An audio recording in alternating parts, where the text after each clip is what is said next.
Good evening and welcome to the stream. It is Big Friday, and not only that, it is actually also the first stream of the new year. And because of that, I had a little bit of a think of what we should do tonight. I was mulling over some possibilities, could continue something we're already doing. But I felt like, new year, we should do a mystery box. And not only that, it has to be a special mystery box, because it has to be something fitting the mood, so to speak. We want something that can give us hope for the new year. New tier, new year, new mystery box, yes. So something that can give us a hope for the new year, set a mood, and also have some kind of meaningful message to it. So we're going to be opening up the mystery box tonight, and we're going to be playing a game called Sable.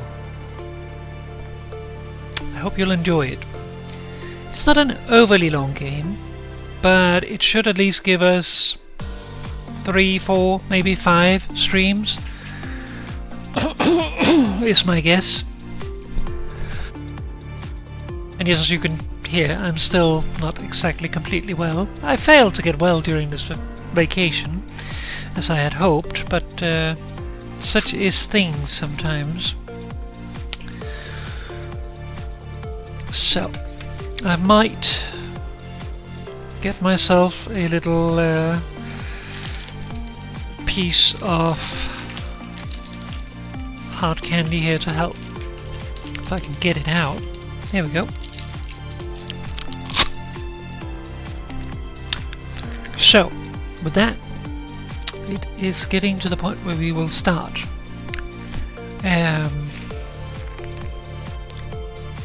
So, get your bubbly ready for the stream and for the new year.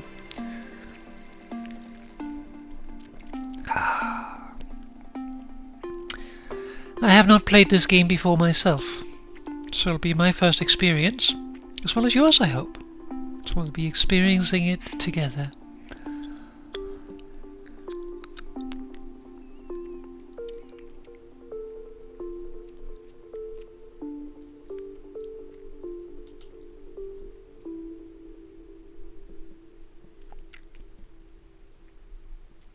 All right.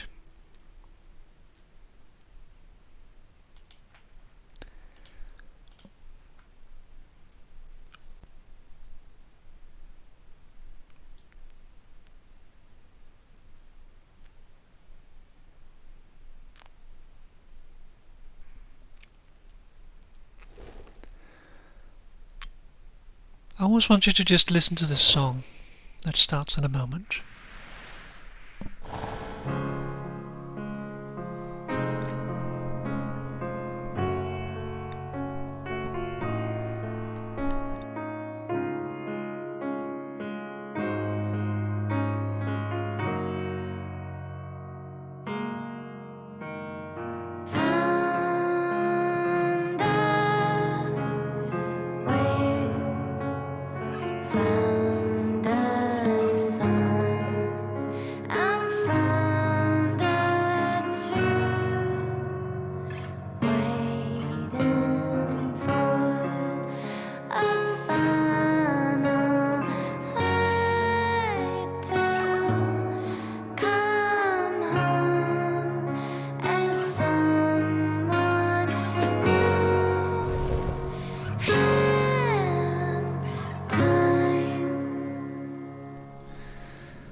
How does the music align with the volume of my voice? Does it need to be louder?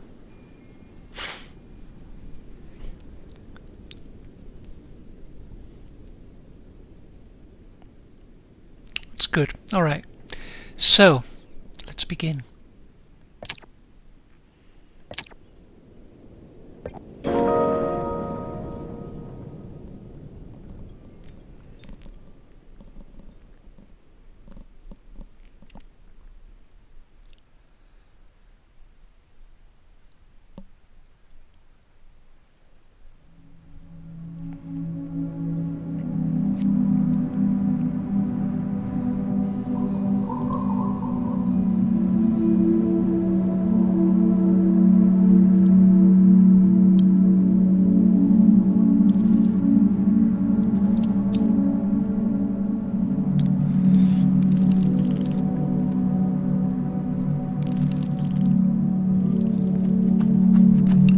Big beetle.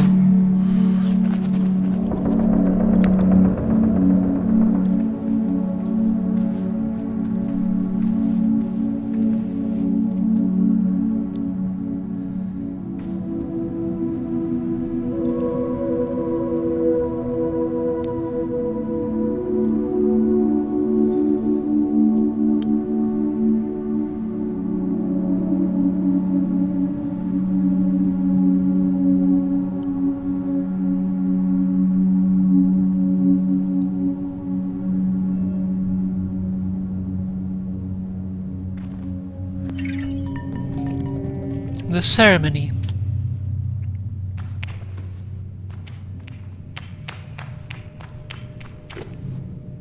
I can jump.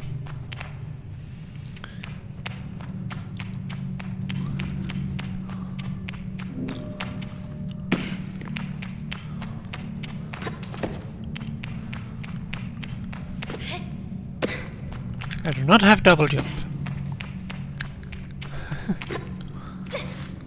Needed to know.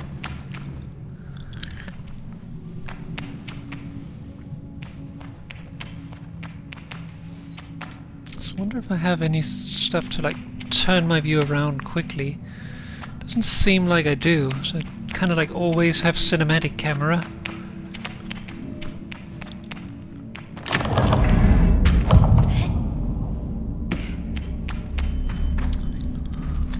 Yeah, I figured that out.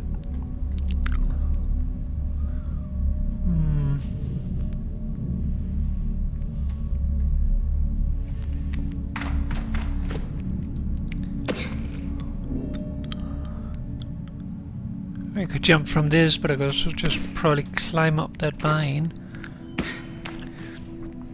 Move towards a wall to begin climbing. Okay, so we can just climb any wall? Oh yeah. Cool.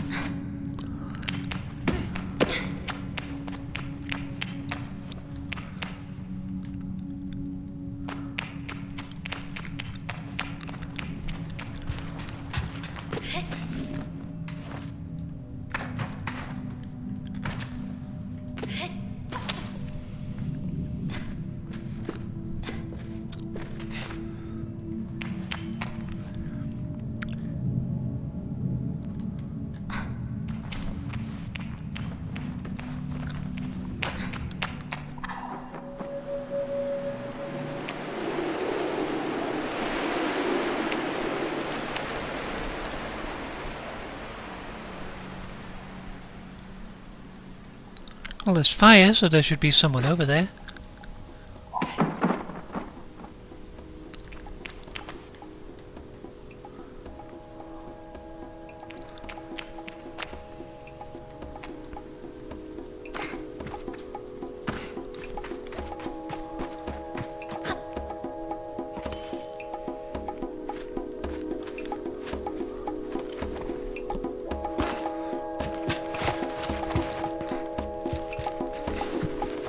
Okay, so I can sprint.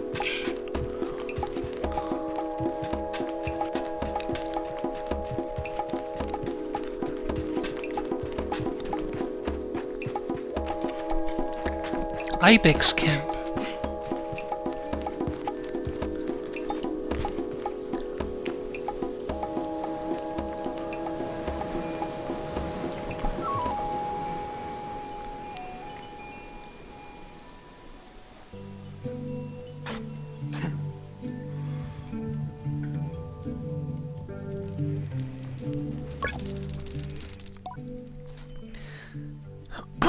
I can feel Jadi smiling behind her mask, just as I know she can feel the teeth baring little grimace behind mine.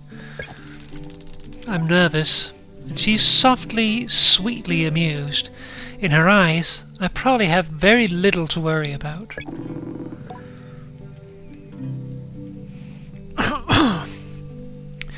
You know you have nothing to worry about, don't you, Sable?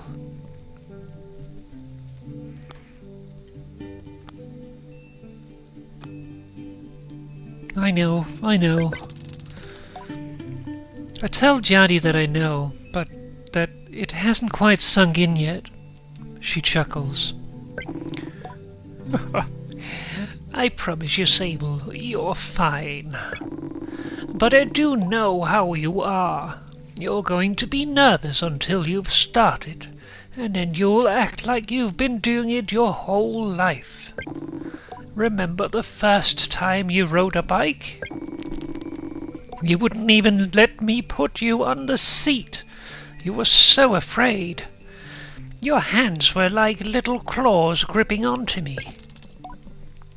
I feel the memory in my fingers. But then I promised you it was going to be all right. I told you how much I had loved riding my bike as a young woman, and how wonderful the wind felt through fabric. Suddenly, there you were. You sat down.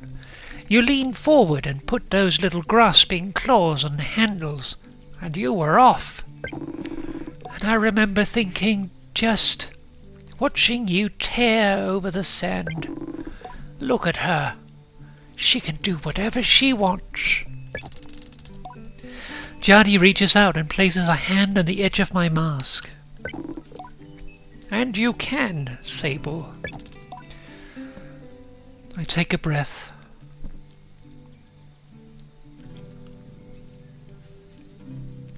I think I'm ready. I thank Jardie for the encouragement and tell her with a nod that I think I'm ready. I know you are, so let's get you started. You'll need to talk to Hilal and Driss. Driss should already have made the arrangement for your bike, and Hilal will share something, well, let's say as useful as it is fun. I think I might suspect what Jardie's saying, but I stay quiet. After that, I suppose we'll see you off.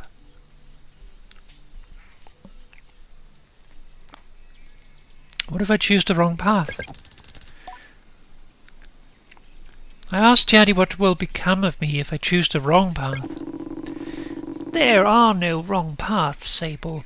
All right ones.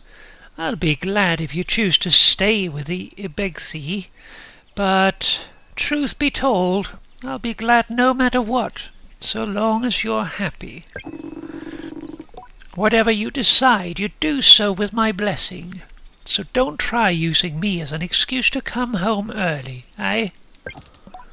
She knows me. Now go speak with Hilal. I'll be there to see you off. And speak to Driss as well. I've told him to arrange your bike with Ciso, but you know how he is. I have something to give you, a compass, to help you on your journey. It's the same one I used on my gliding. An artifact, you might say. I take the device in my palm. It fits naturally there, perfectly weighted and crafted. Each component slides together with incredible satisfying precision. Thank you.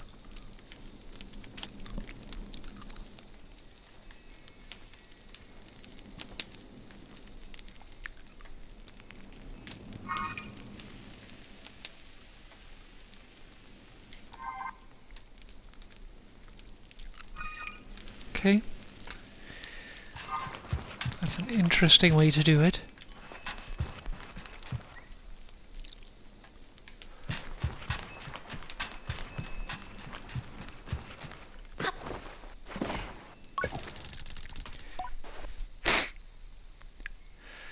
As she looks out across the landscape, Seki's shoulders sag a little.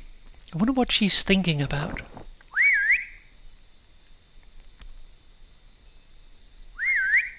Something on your mind? Seki's voice is weakly incredulous. I don't know how she's done it. That's Ilaria over there. I follow her gaze a little. A speck in the distance, which I now understand is her daughter Ilaria. Oh, she's up there. Look at her.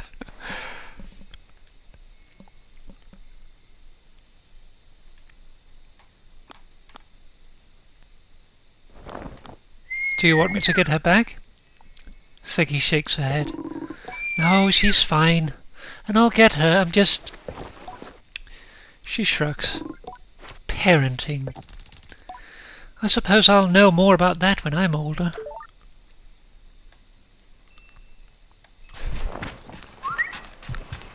Yeah, I was also the kind of child that climbs up everywhere.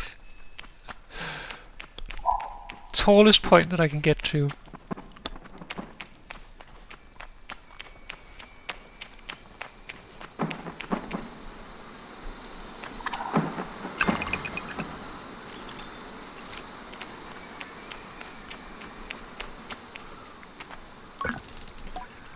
Ciso looks busy. I should leave her to it.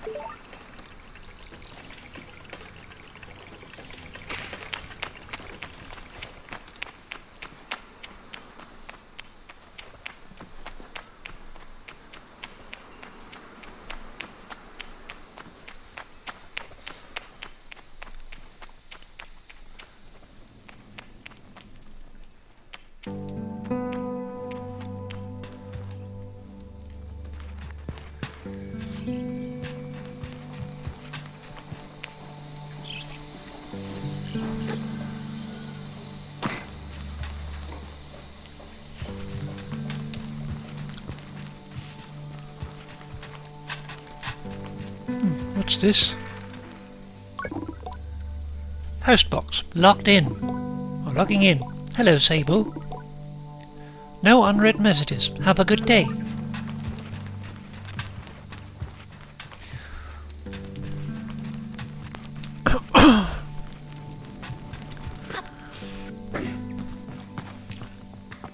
Wait, what's this?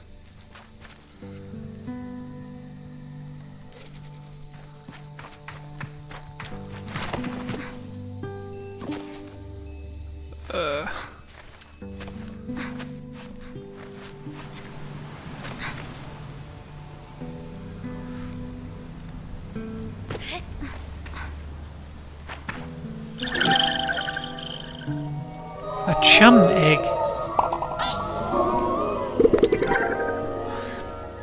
Offered up by chums when planting themselves into the ground. Perfectly smooth and hard as a rock, these eggs seem to float with how light they are. There must be a good place to deliver these.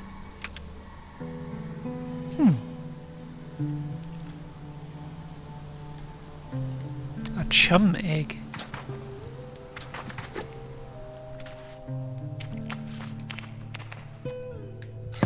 Hello. As I approach Hilal, they give an enthusiastic wave. I've always appreciated Hilal's verve and vigour, and on a day like this I'm ready to match it with a touch of nerves for balance. Sable, take this. Hilal hands me a small round stone. As it nestles into my palm, I feel a warmth not borrowed from Hilal's hands, but emanating from within. I run my thumb over it and find it softly electric, like static on cloth.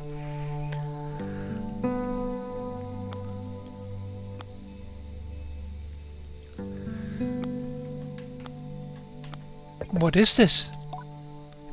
I try to sound less confused than I am, but ask Hilal what this is. Oh, Sable, you can't leave without it. What I've just given you is a gliding stone. What do you feel? I tell Hilal that I feel...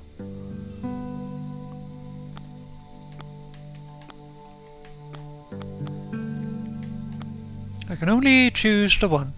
So... connectedness?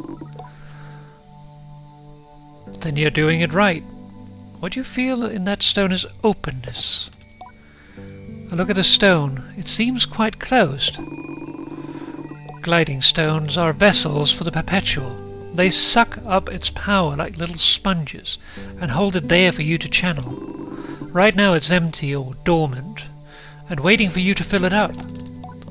I ask how I can do this. Take it to the temple ruins at the edge of the canyon. You'll be able to activate it there. Hilal claps their hands twice, and bops a little. I appreciate their good mood at a time like this. Come back to me once that's done. I want to hear all about it. As I'm about to leave, Hilal stops me. Oh, you haven't gotten your bike yet, have you? It's a bit of a trek to the temple, so go see Driss. He was meant to get that ready for you, see? I remember Jadi's words now, and tell Hilal I'll go and see Driss.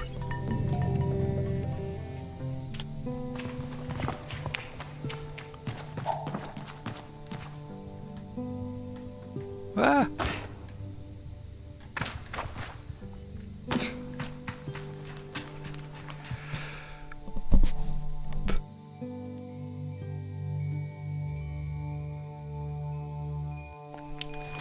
Sounds chummy, says more.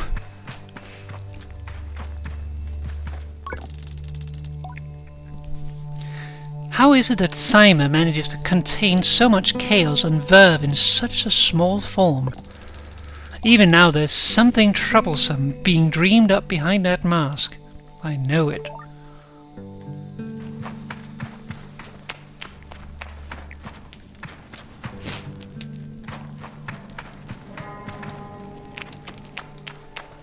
Ooh.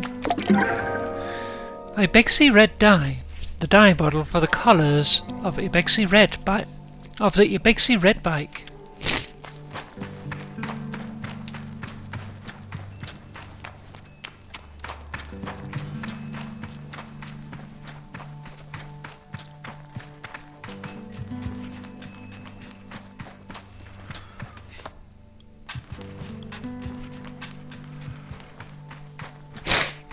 Go check out the bike in a moment.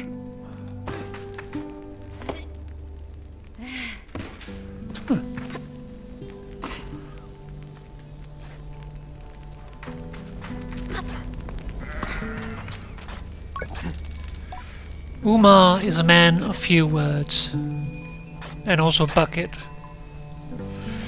and he's nothing if not consistent.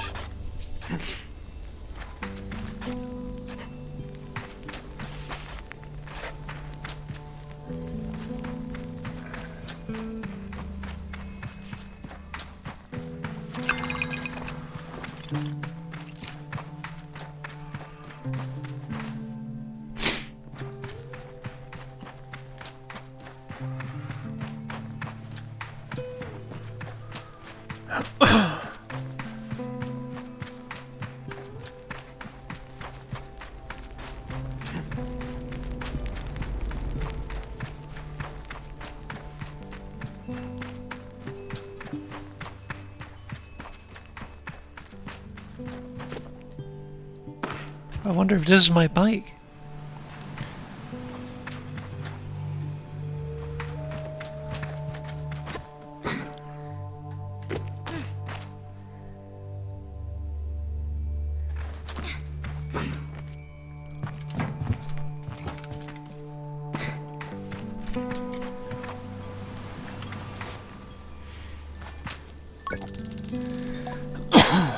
Though I've told myself not to be too eager, it's all I can do to raise up to Driss.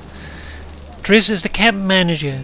He's been difficult to get a hold of lately, but now I strongly suspect that he's been working on my bike in secret. Perhaps it's extra beautiful or has some custom feature. What will its name be, I wonder? How fast will it go? Will my legs feel sore, or will I get used to it? Driss turns with a bit of a start. Sable, hello. What do I can't change?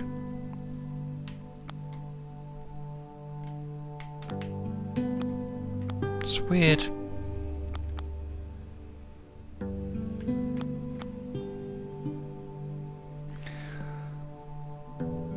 Hello, how are you today? I am well. I let it hang there a moment. But I can't do it. I'm too keen, and the words spill out. I asked Driss if he might sort of, possibly, maybe have a bike for me. Your bike? He yells it like it's an idea he's just had. Your bike, yes, of course, right, yes, your bike. That was meant to... that I prepared for you, because today is your... gliding, yes. Chris nods along with me. Yes, of course, right, yes, yes, I do have that. My blood runs cold. Has he forgotten? By which I mean I arranged it for you in a... well, it's sort of a tutorial for you. A tutorial? Yes, exactly, a learning experience. You see, Sable, before one can own their own bike, they must prove that they can ride a bike by taking a test ride on a different bike. I think about it and find I've never heard of that part of the gliding, but Driss does seem earnest. Sort of. So instead of worrying about your bike, I'd like you to try this bike as a test. Driss gestures to the sand cutter at his side. It's quite old and a little shabby. A tester, if ever I've seen one.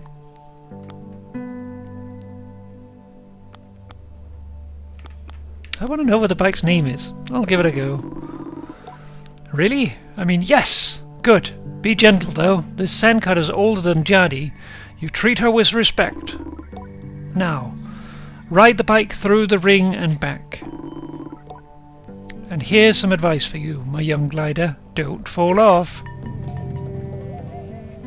Don't lose your bike. When you're not riding it, your hover bike will appear as something.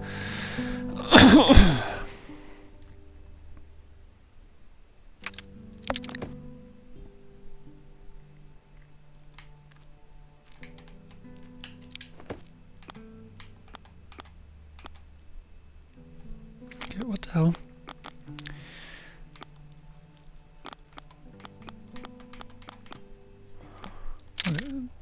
It seems to work now.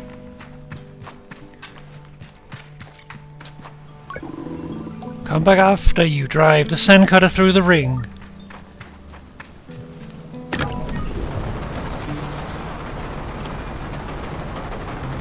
Okay, so...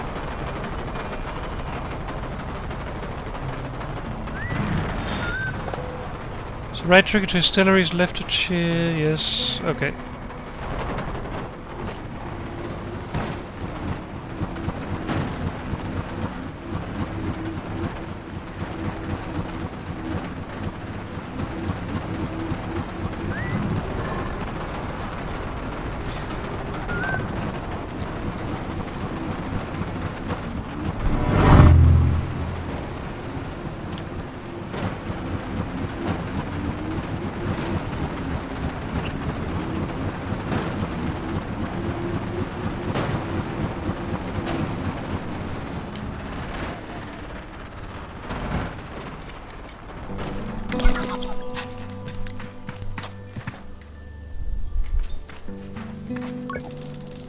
I return to Driss, who somehow manages to seem caught off guard despite knowing I was coming. Sable, congratulations! How was your first pre-glide ride? Any strange rattles? Unexplained hissing? Small fires? What do you mean fires? Surely you'd notice if you were on fire, even a little bit.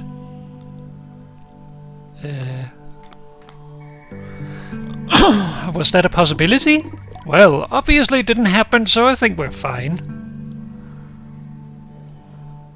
Triss, is that bike dangerous? Well, he doesn't finish. Have you already been by Halal? Am I not getting a bike? Well, you're getting the use of this sandcutter. That's something, eh? You can borrow it to run your little errands. My little errands? And Hilal's got something to show you, too. Help you out with more of that mobility you're after. With my confidence in this exercise only lightly tarnished, I thank Driss very much for his help and his bike, and I depart for Halal.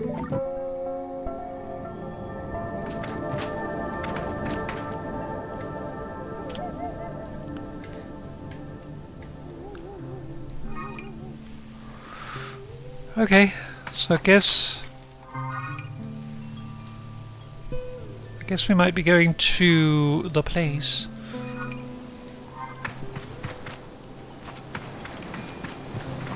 He's still marked with a quest marker. Drisk asked me a series of increasingly strange questions before I make an excuse to take my leave.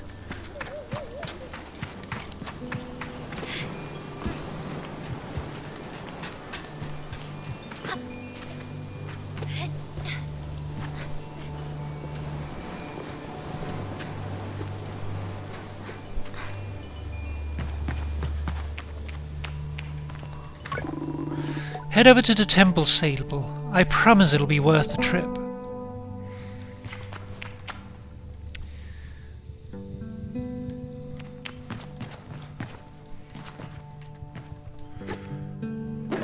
Trying to figure out how to go down the ladder. Don't see a way to do it though. Okay, so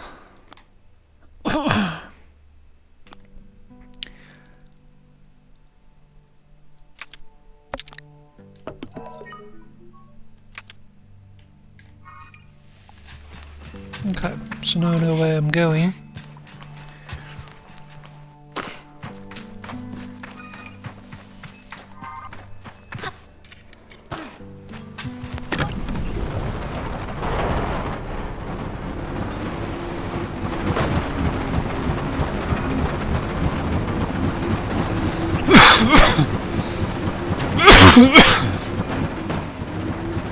Actually, while I'm out here, I want to check out this ruin over here.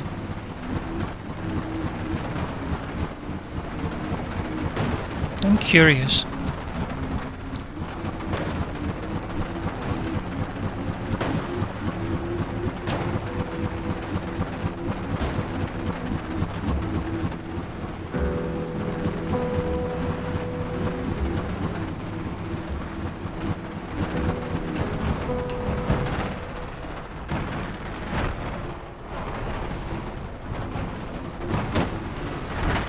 Ooh.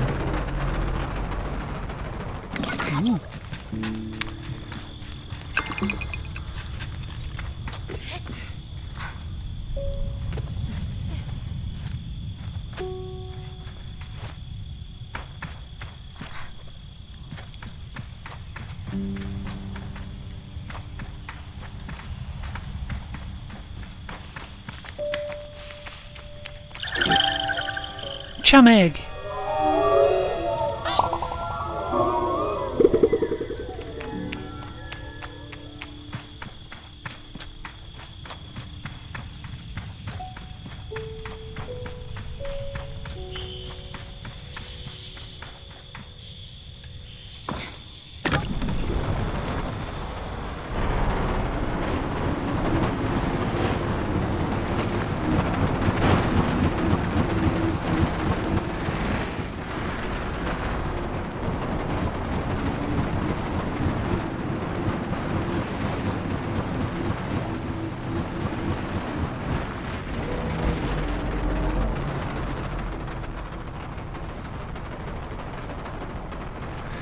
Some kind of gate, I guess?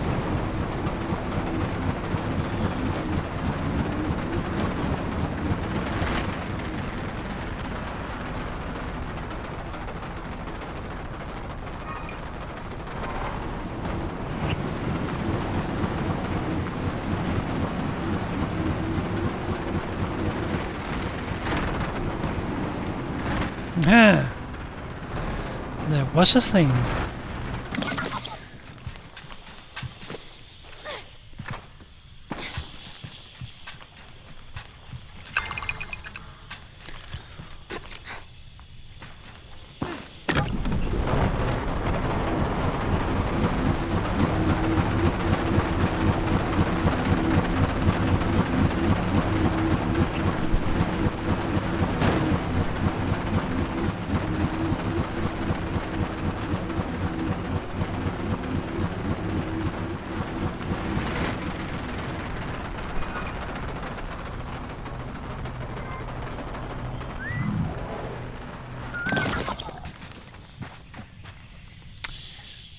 Looks at least like a gate, says Mo. Yeah.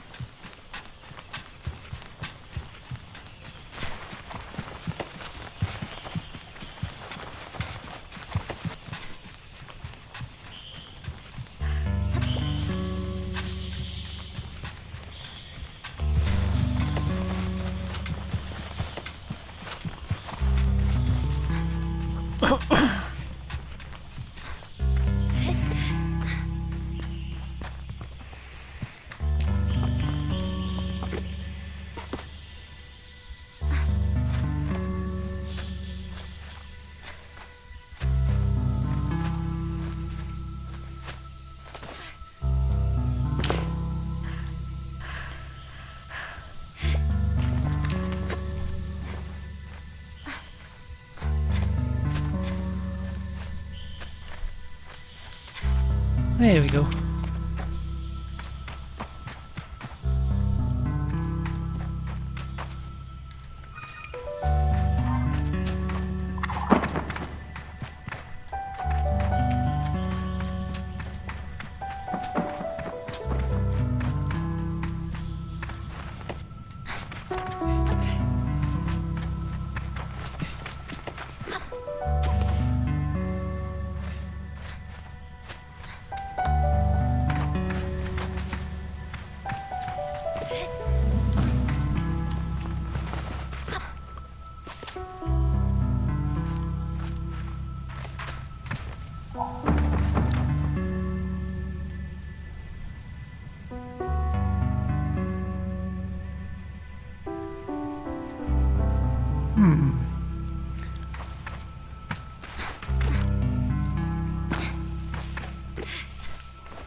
I have a feeling I'm here too early. But I want to see what this is.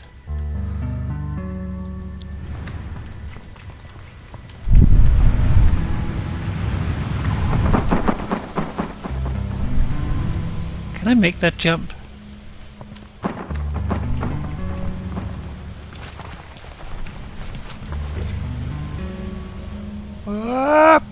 No! I cannot.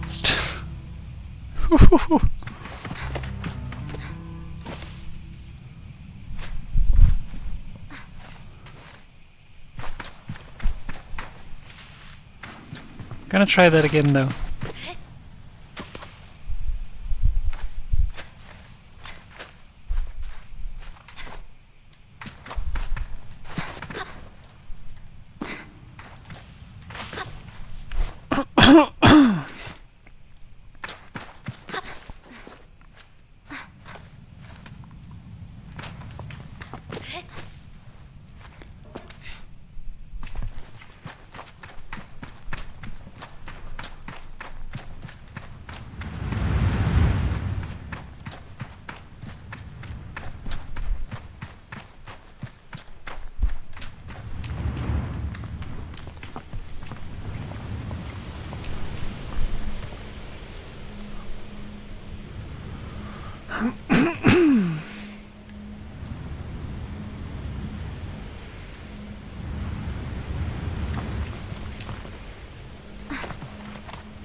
Damn it! Ah! Oh. I don't think this is gonna work. Ow! Okay. I'm gonna say I'm here too early.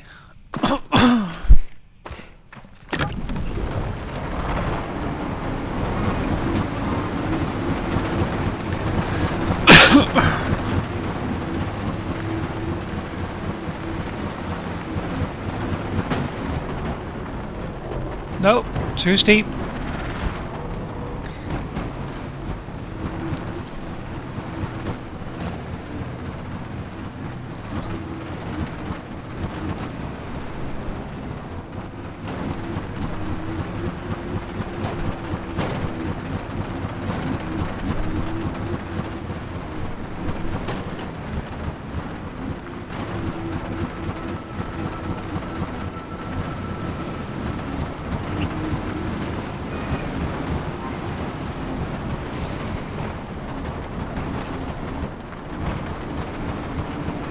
Now that must be the altar up there.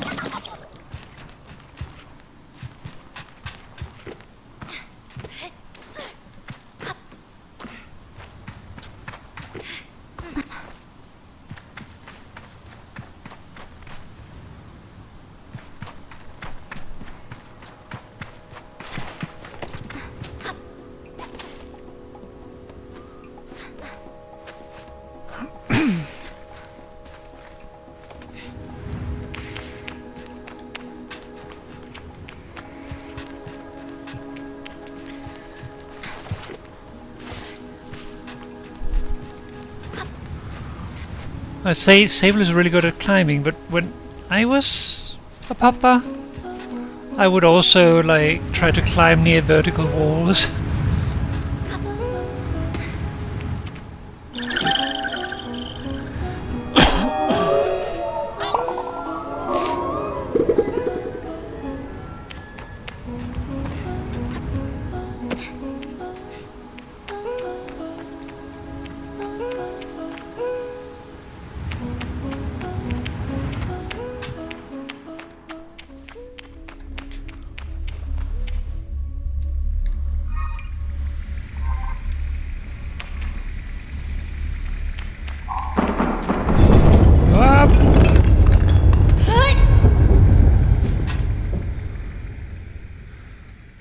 Well, that's a problem.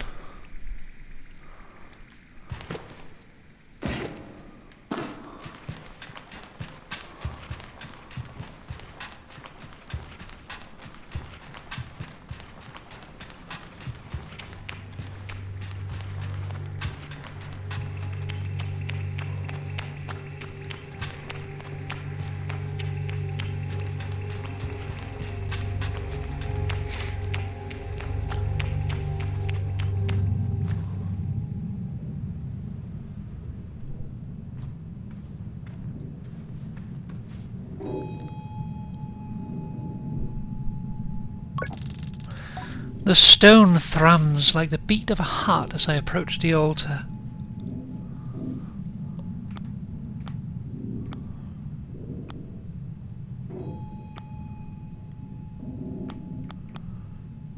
I don't know why I would be afraid. Unnecessarily exhilarated, don't know what to expect. Maybe it just feels right. I'm ready for Rohana to know me. I'm ready to know myself. I feel her curiosity in this sacred place. I know I am in her sight.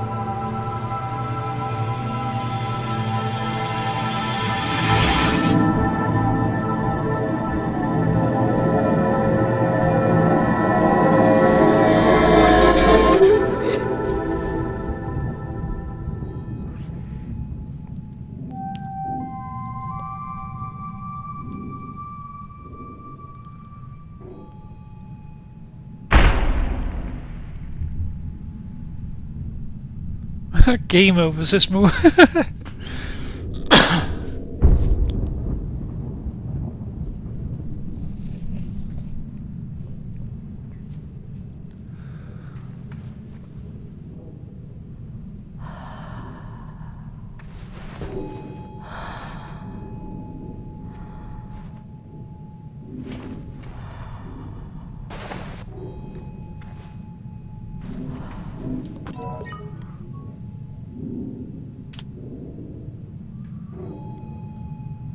Okay. Press A and hold. Press and hold A to glide mid-air. Whee! Okay, that's what I need for the other place then.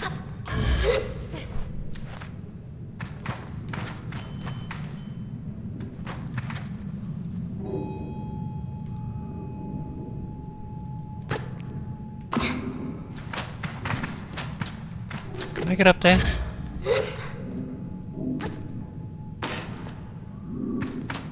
It doesn't look like this is climbable.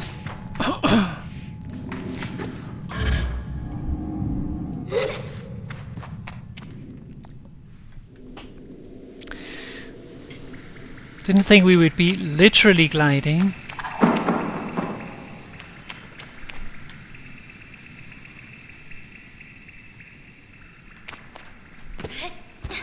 Just saying that up there looks like there's something there.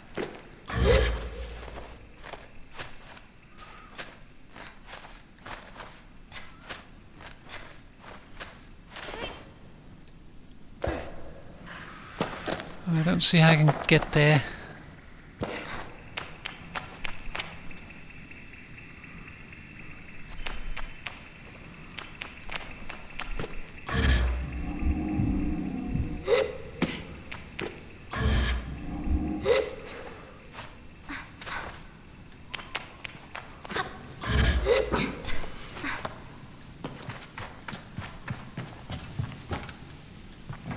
I see a chest there.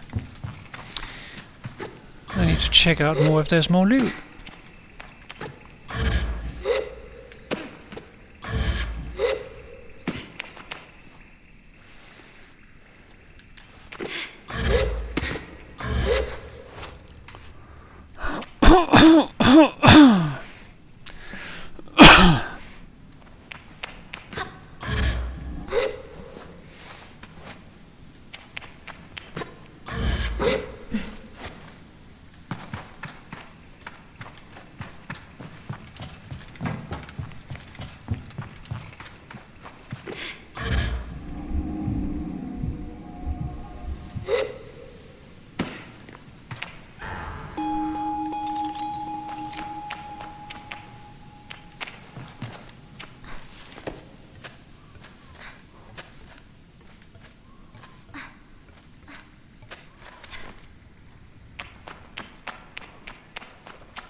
Full well I'm going back to the other one.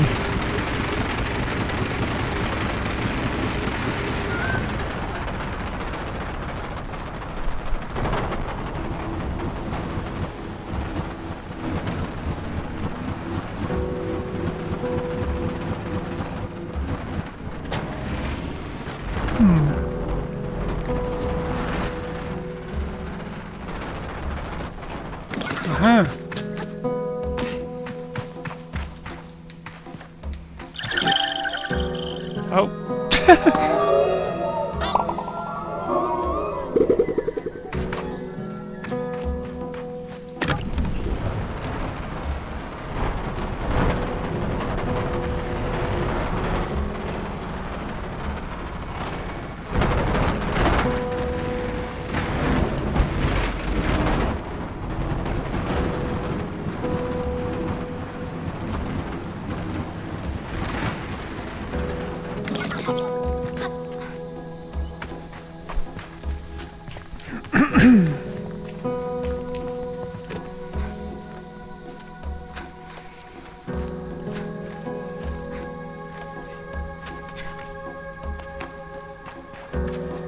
I also wonder if there's something behind this wall. This game is going to take a long while.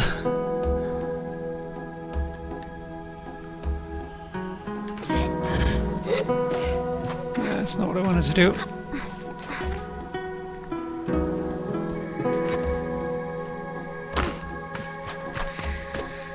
There is a ledge up there.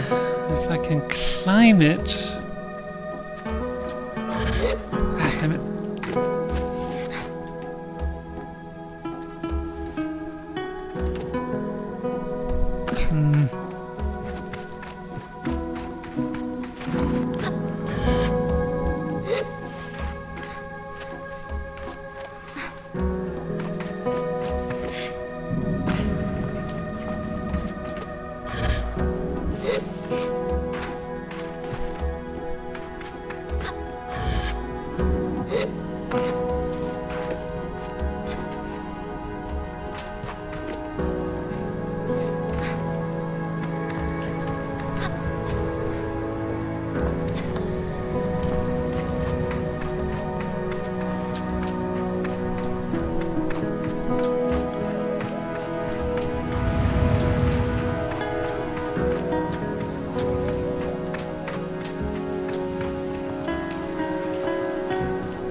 Definitely not supposed to be here.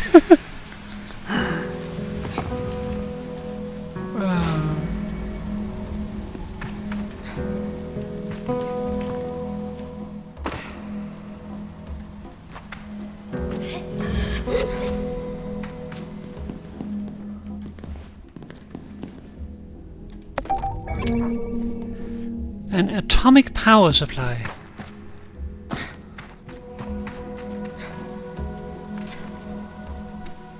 Come on.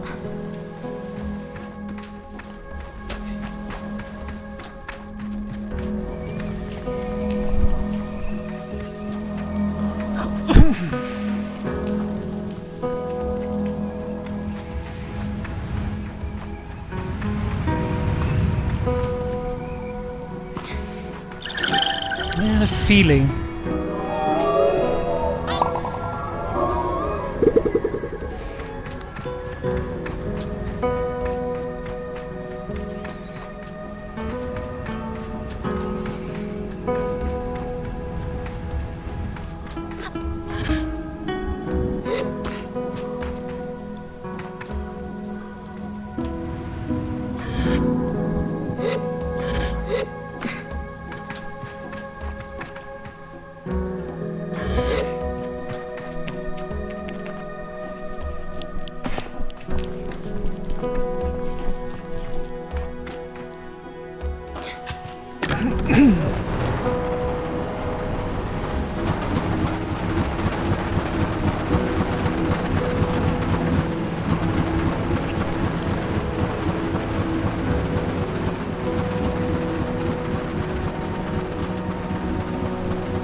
Oh look, the ship has come down now.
I think I can glide all the way over there.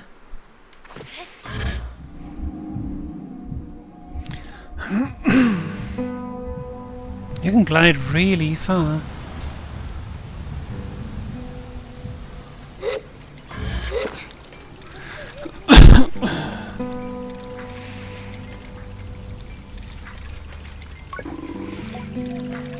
The balloon was more fun than the person in it.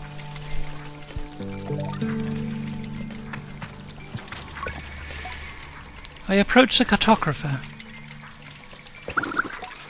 Ah, greetings, child. I saw you looking longingly at my great balloon. Quite a piece of work, isn't she?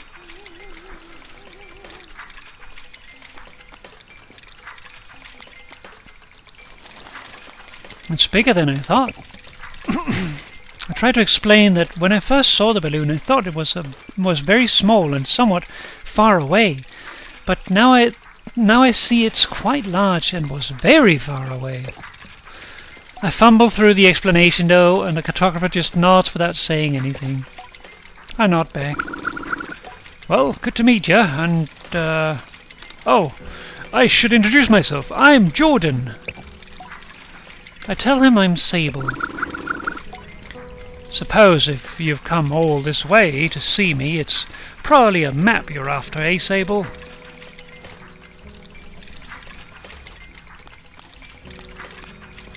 I would love a map. Tell the cartographer I would love a map. Of course you would. That'll be 50 cuts. To my ears it's a fair price for a map, but too expensive for a pre-gliding glider with empty pockets. I tell Jordan I'll be back. I'll need to ask Jardy for some money. Farewell, child. I feel like I have the money. I have earned the money.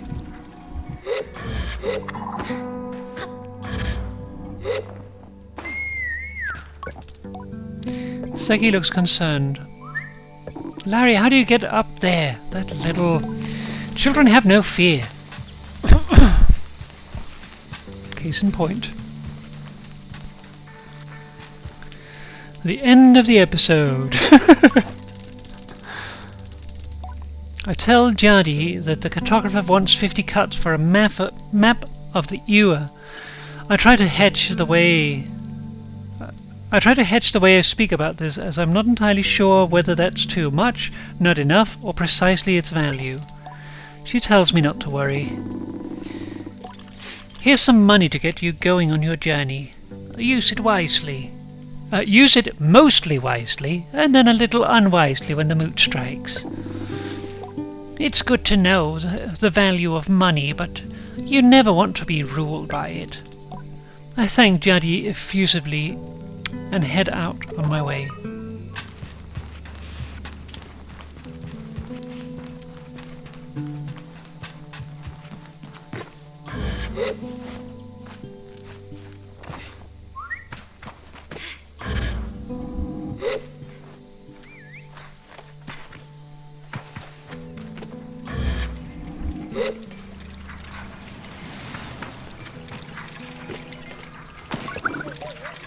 Greetings, child. I'll buy the map. Perfect, let's trade then. A map of the Ewers sold by members of the Cartography Guild.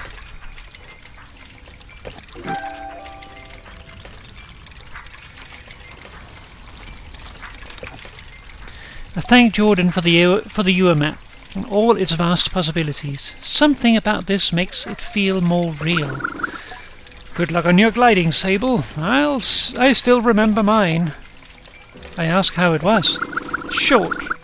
I knew since I was a boy that cartography was for me, but I spent a little extra time out there just to enjoy the world.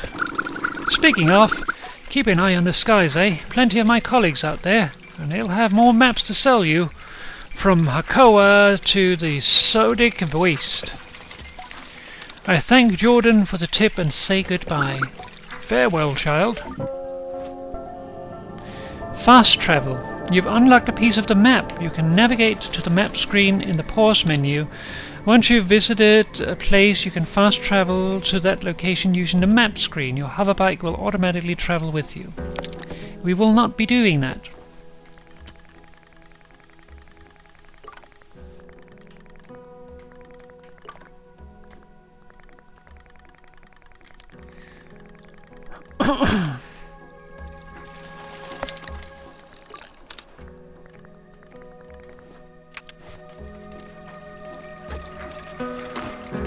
I am not a fan of fast travel.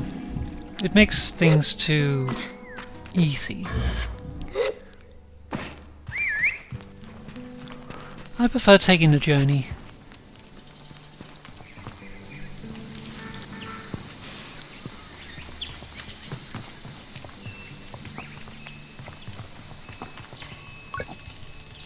When I return to Hilal, it's clear they know what I've just experienced. They're excited on my behalf in a way that makes me miss them before I've even left. Isn't it incredible? How does it feel?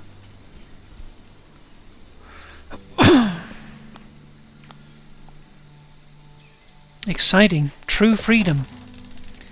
I tell Hilal that hovering is exciting and ramble for a moment about all the things I'll be able to do when I'm out there in the world. Most of them involve me falling on my head and not getting hurt, but I'm sure I'll come up with more in practice. Right, you can do anything you want. Hilal's mood doesn't darken, but the sigh they let out holds a bit of sorrow. You're very lucky, you know. I miss it so much, that feeling, just floating on the breeze. But I suppose it's best that it fades with age, or else I might never have come back from my gliding. I'd just be out there heaving myself into chasms. I notice he might also have done a little bit too much pub venturing if you look at his leg.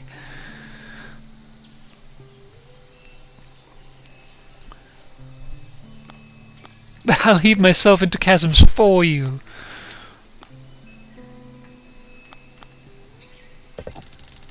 I tell Hilal I'll throw myself into 1,000 chasms on their behalf, and they giggle. That's what I like to hear. I know people manage to keep it up, but I don't know that I've got the time to practice as much as they do. It takes a really serious focus. Hilal laughs, even if there's a bit of regret in it. And I certainly haven't got that. Still, I suppose the gliding wouldn't mean much if it were all gains and no loss, I think about that, but decide that there is already too much loss on my mind to consider it much further. I'm saying goodbye to my clan, my family, my home, my childhood. To lose the perpetual is a sacrifice for another time. You're going to love it out there, Sable, even when you don't. My advice? Try to have fun. There's a lot to be said about ritual and independence and all of that out there, but the world's an easier place if you put joy first. I thank Hilal for their advice and for their help, and tell them I'll miss them. It'll be over before you know it. A warning and a reassurance all in one. I say goodbye to Hilal. Before I go, Hilal gestures towards the tower. It seems Sisu wishes to see me before I leave the clan.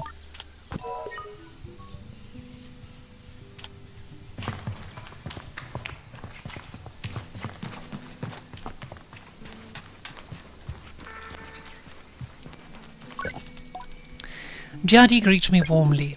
Hello, little glider. That's a big glider to you.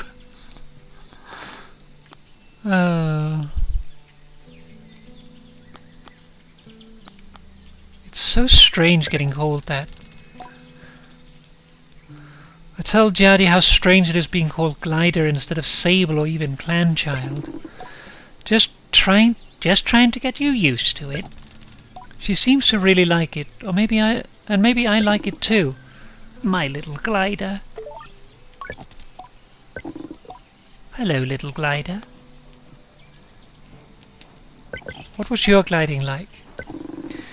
Tell you what, I'll tell you when you get back. I cross my arms in protest. Pout all you want. I don't want to spoil any surprises. She lowers her voice to a whisper. But I did meet some crystal farmers once. Crystal farmers! And that's all I'll say about that. You should get going. I like Jadi.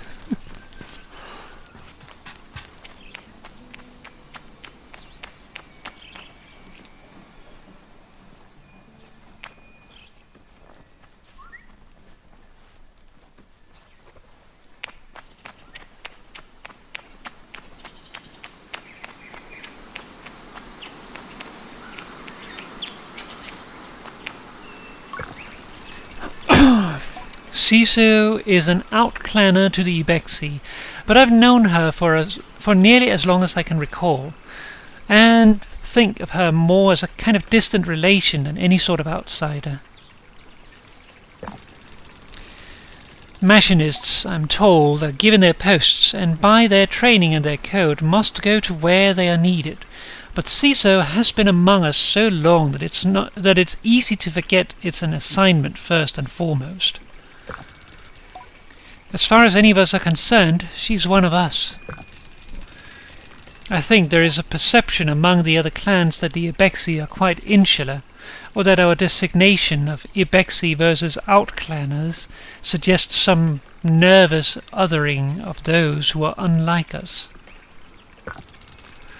But in practice, such things are more the result of our nomadic nature. We seek to know who will travel with us and who we must leave behind, but all are welcome to join. And I'm always pleased that Ciso did. Sable, how do you do, clan child? I can only think of one thing.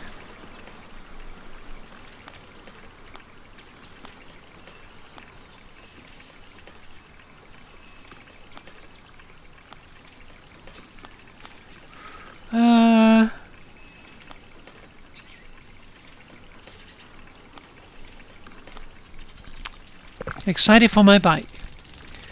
Sisu has a throaty quality to her voice, and it rumbles through her mask when she laughs. She's quite a serious person most days, and I am always torn between pride and alarm when I manage to make her chuckle. Yes, Jardi told me how excited you were.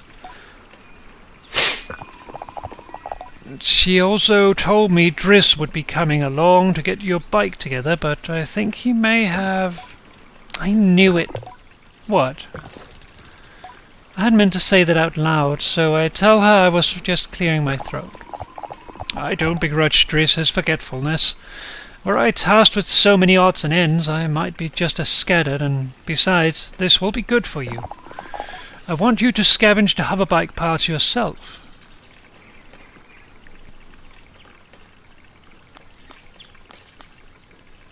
I'm going to make my own hoverbike? I ask Ciso if I'm expected to make my own hoverbike. No, you're not going to make your hoverbike. You're going to build your own hoverbike. What's the difference? To make suggests you're creating something. But your bike already exists. They simply haven't taken form yet. Here, take this. The navigator. Ciso hands me something. This is a navigator. You can use it to mark waypoints on your compass. It should be useful in finding the old parts. I ask Ciso where I might start looking. Our bikes are reborn in the ruined ships, in fragments spread apart. Good start would be the ship down there near the camp. You'll find another up on that great rock near the other side of the canyon, and another behind the old dam on the hill. Use your navigator to mark that down if you need. You'll need to gather a control panel, power supply and a calibrator.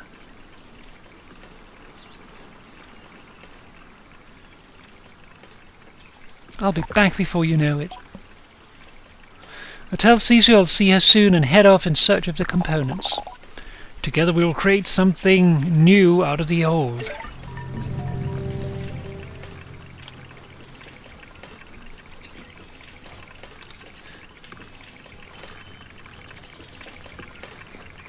Okay, that's interesting.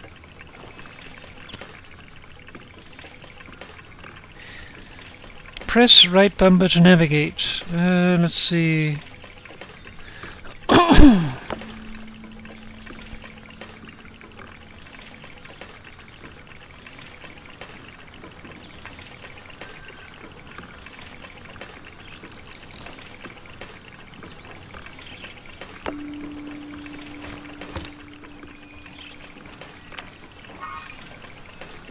Nice. Alright. Well, I guess I'm still using the spare bike.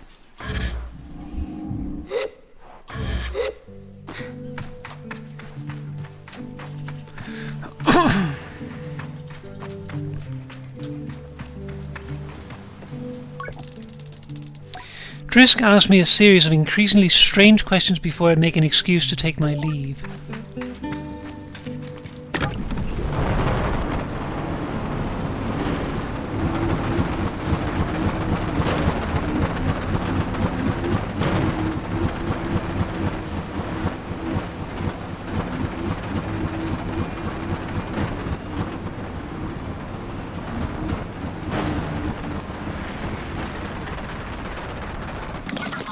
Think more.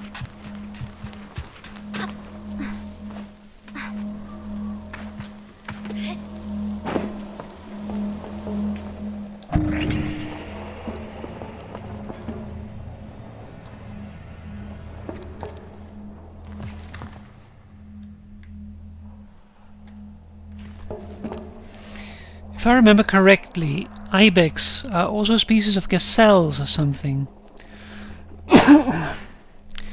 I can't remember if it's a gazelle or a bird.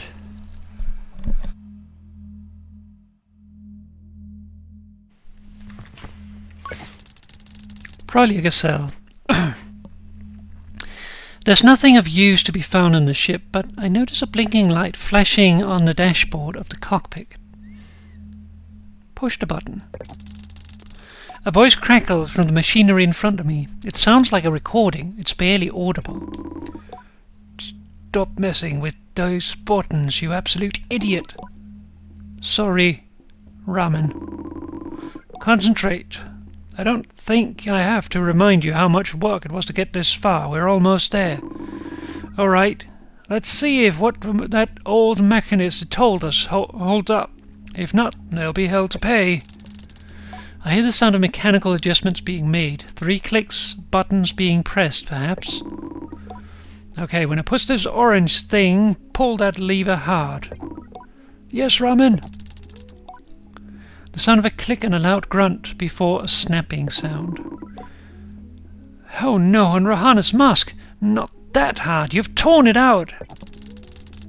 Suddenly the speakers are filled with static and a low rumble that gradually increases in pitch, and then the sound of someone cheering. It worked! We're flying! More cheering. Is that the sound of someone dancing? Okay, let's focus. This thing is moving fast. We need to slow it down a bit. How do we do that, Ramen? Let me check that mechanist's notes. Along powers, the rumbling static sound that started playing when the ship took off is still increasing in pitch. Ramen? That lever, Toma. The one you just ripped out. We're going too fast. We're going to crash. We need to try to... And the recording cuts off there.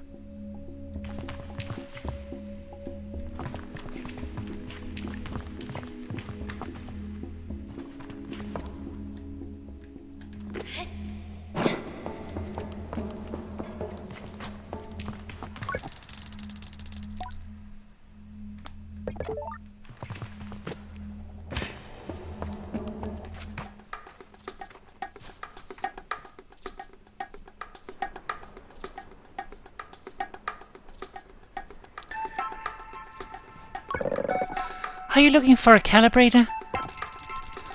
I'm immediately on guard. Sima has always been a mischief maker and taken tremendous pleasure in tormenting me. In theory, I'm older, more experienced, and should be more than able to withstand it. In practice, you won't find it here. I've hidden it. You'd never find it. Never, never. She never fails to get to me.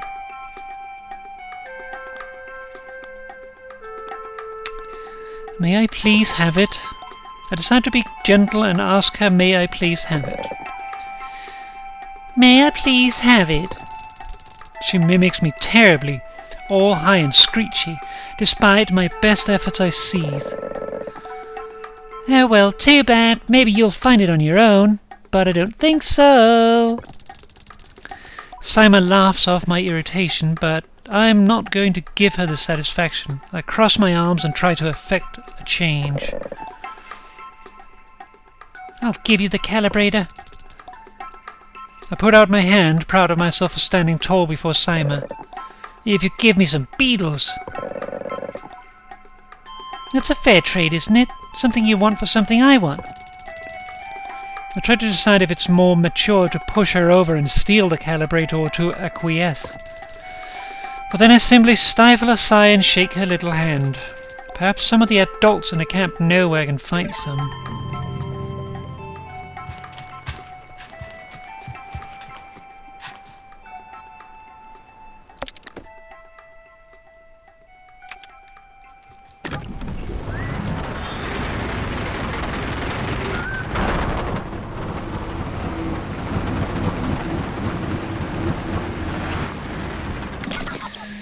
Is anything up top?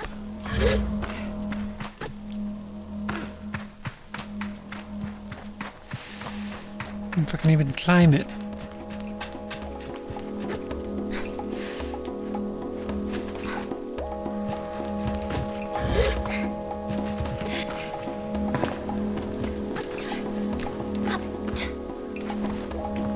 There's always a way.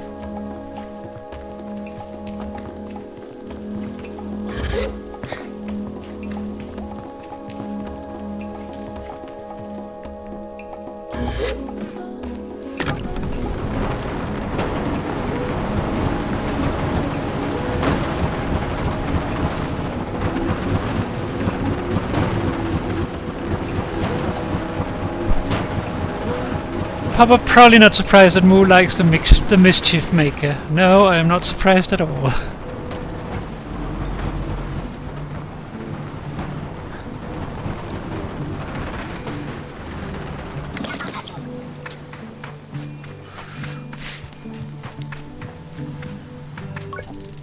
I could ask about catching beetles for that awful little Simer. Do you know about Simer's hiding place? There's a nest of beetles just east of here. You can't just walk up to one and catch it, though. There's some seeds growing on the rock around the nest. Drop a seed on the floor and the beetle will start eating it. Then you can sneak up and grab it. Drisk asked me if a series of questions. Okay, so that's that way.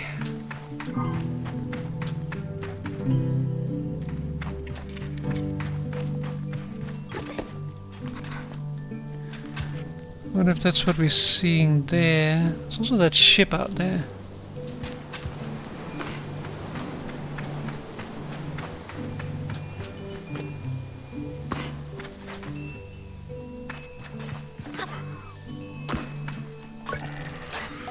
Umar is a man of few words, and he's nothing if not consistent.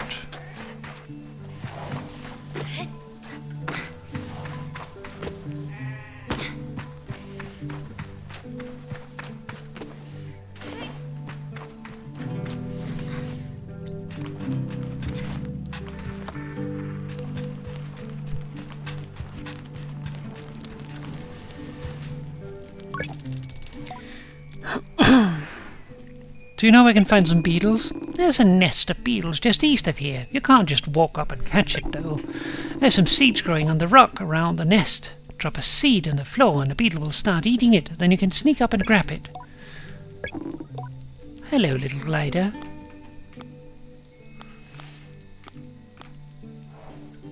That's big glider to you. I tell Jadidan I'm actually a big glider. She laughs. Yeah, right you are. Sable noted adult and big glider. I'll keep it in mind.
There's some beetles.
Yellow elephant beetle.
Sorry, beetles.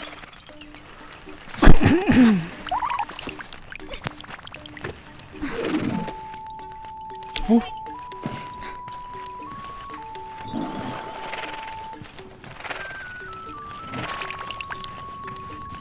Oh no! Damn it.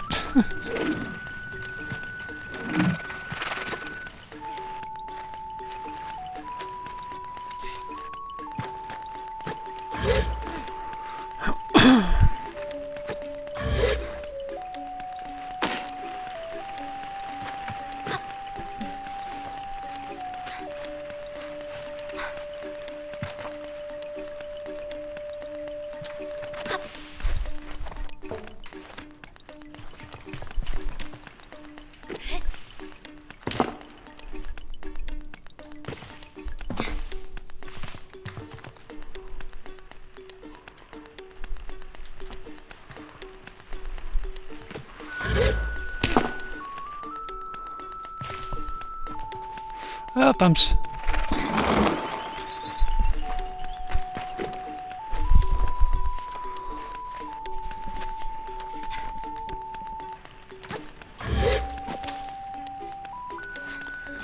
This is a game of can I get on top of stuff?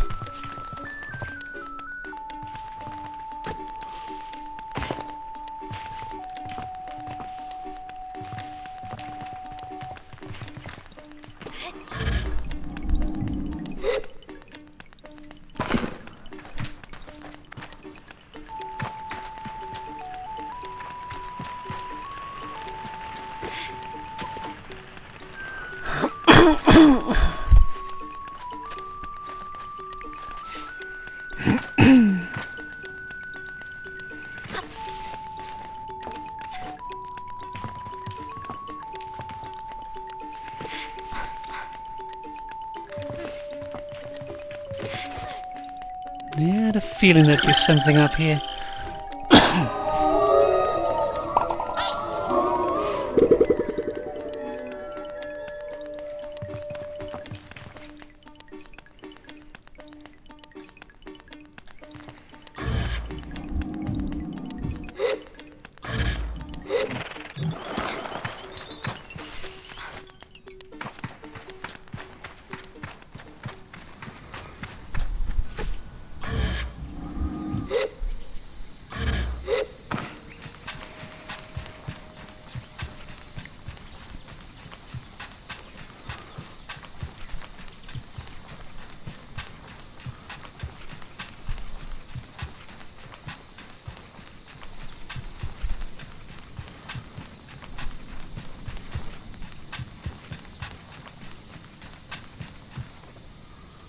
Still feel like there's something up on that cliff there.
Come on. Whew. Well, there's nothing up here, but I made it.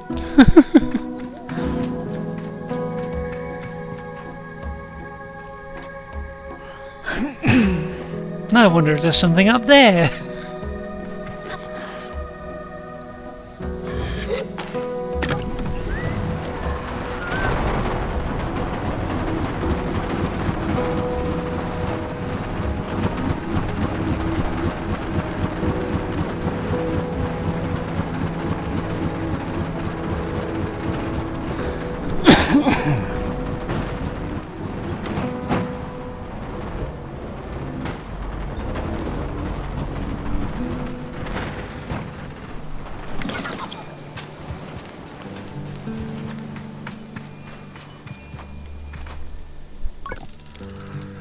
How is it that Sime manages to contain so much chaos and verve in such a small form? Even now there's something troublesome being dreamed up behind that mask, I know it. She wants more beetles! Alright, I should probably check that. I had a feeling she would need more. Hey, at least we know where we're going.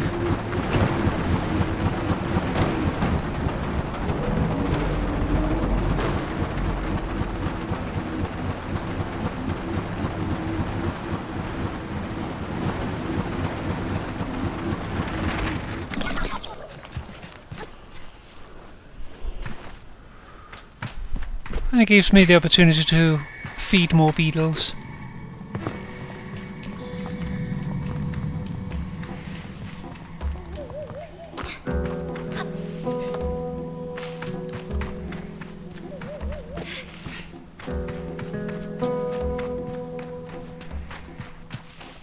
Alright, beetle friends. There's a mean little girl that wants to talk to you.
Also, I just want to say, in before Thal demands the boys get her beetles or something.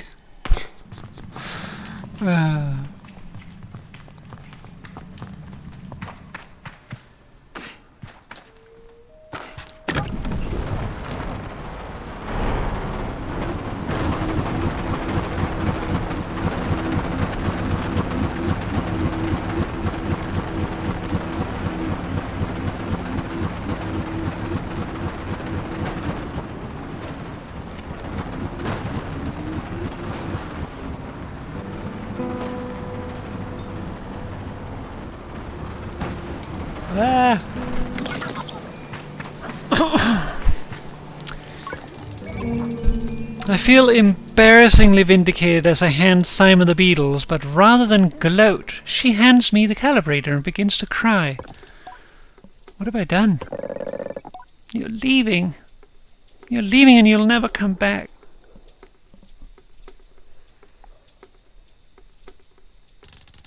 She blows her nose and then wipes her hand on her tunic. Yara never came back after the last gliding. Aren't you sad? You were her friend.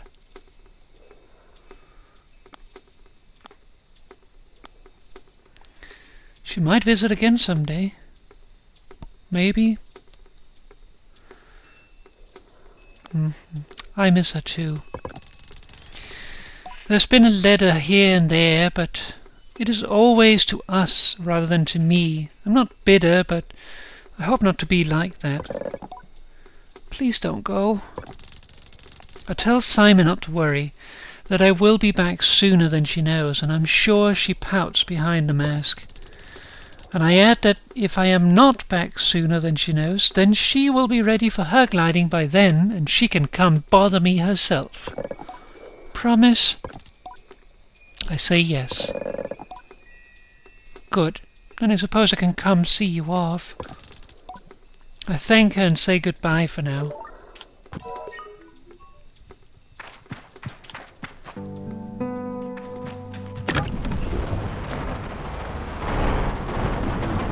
That was sweet.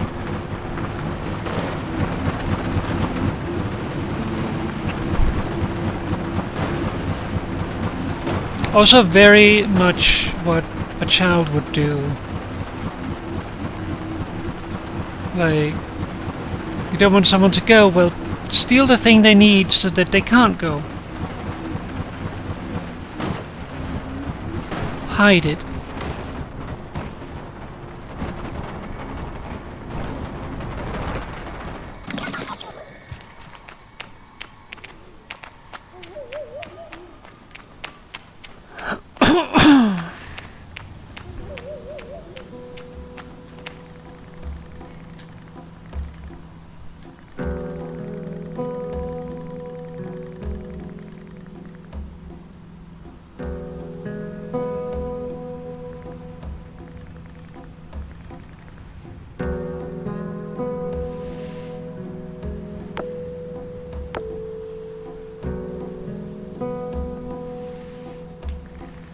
Can I remove the markers somehow?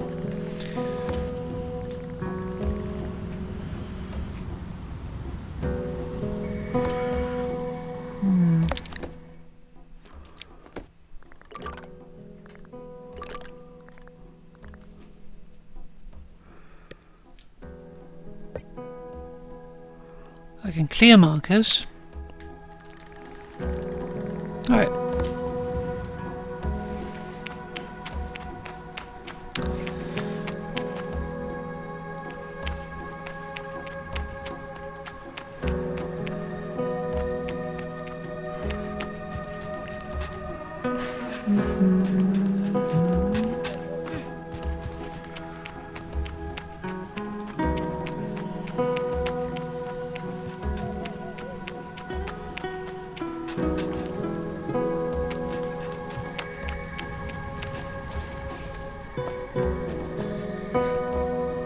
Yes, and demanding beetles as payment.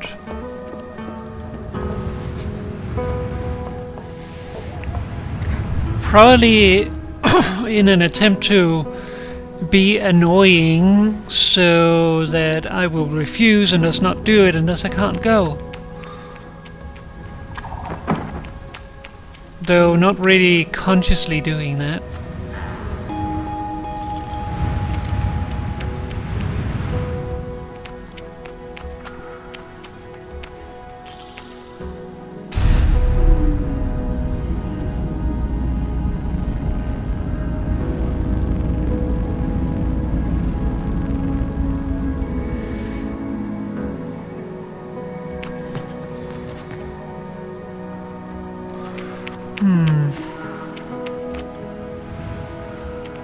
Question is, how do I get over there?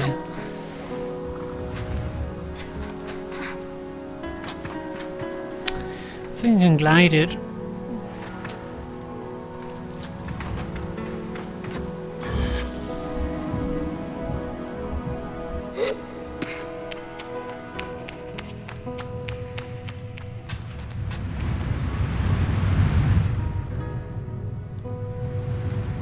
So for a moment it closed on me.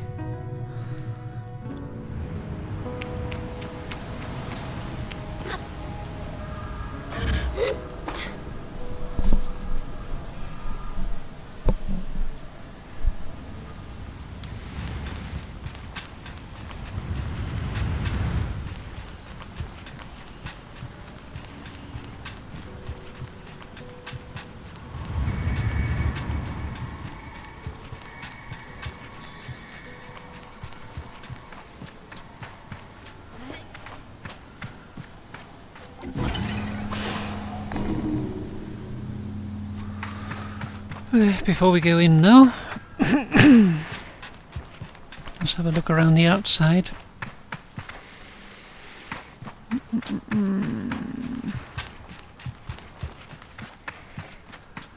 Just need to find a place where I can get up top, as is tradition.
Looks like what we need.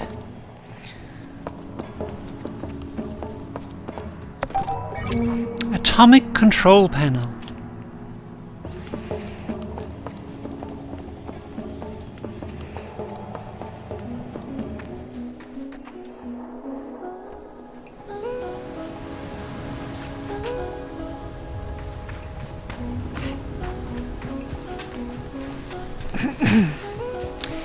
But first,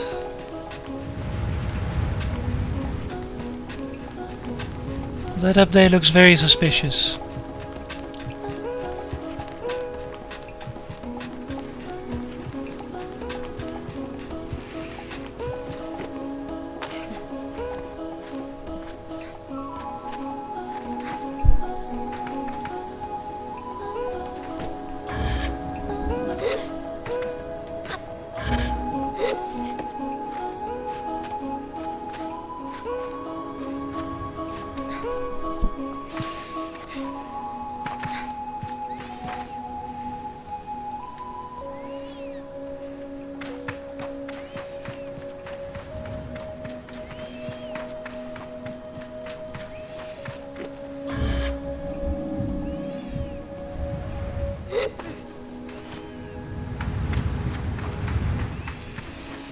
How's Mo liking the game so far?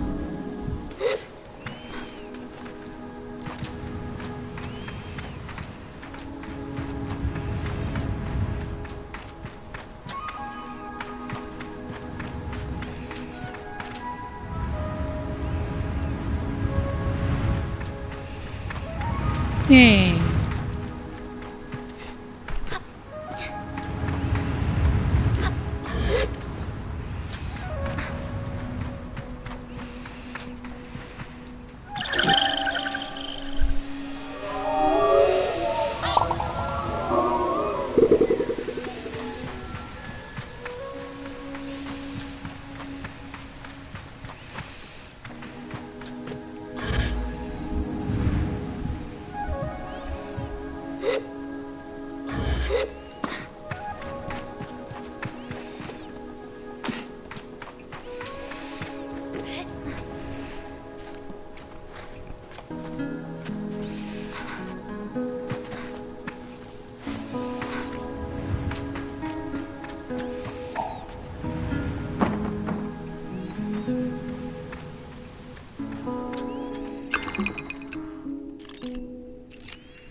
Also, we're almost 2 hours into the game and we haven't even left home yet. This might be a long game, at least for Papa.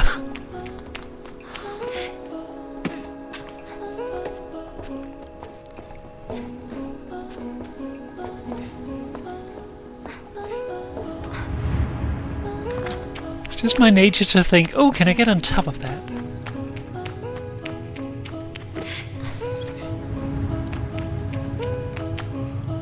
As it turns out, the answer is often yes.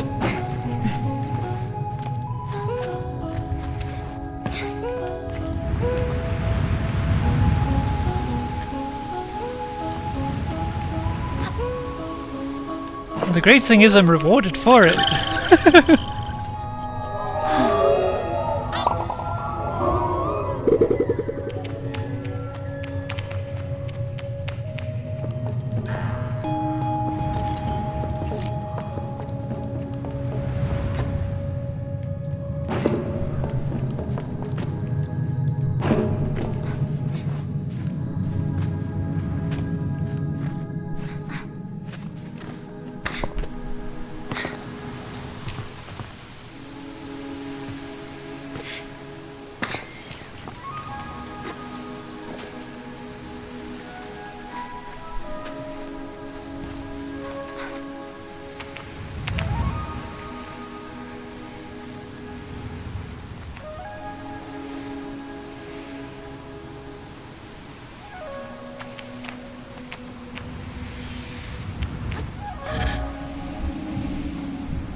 Yes!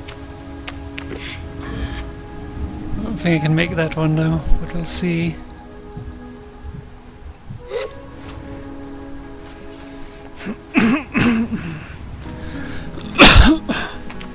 I could.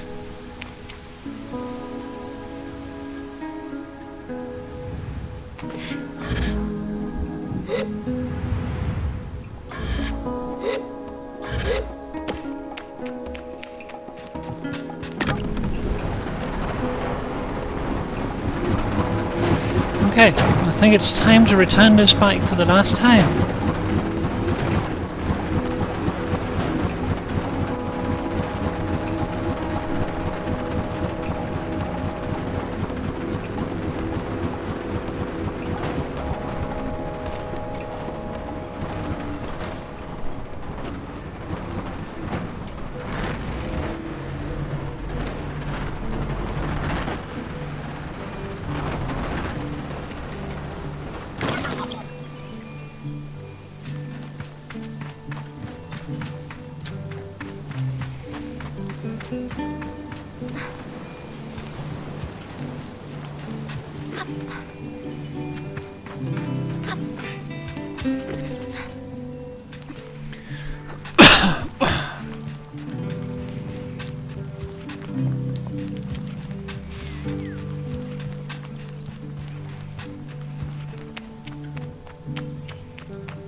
I return to Caesar with the parts, and it's as if she waves me over that it's as she waves me over that I feel a pang of sadness in my chest. When will I see her again? Once I'm home? Or once I'm gone? Well done, Sable. Yes, this is everything we need. Are you ready to assemble a bike of your own? I'm ready.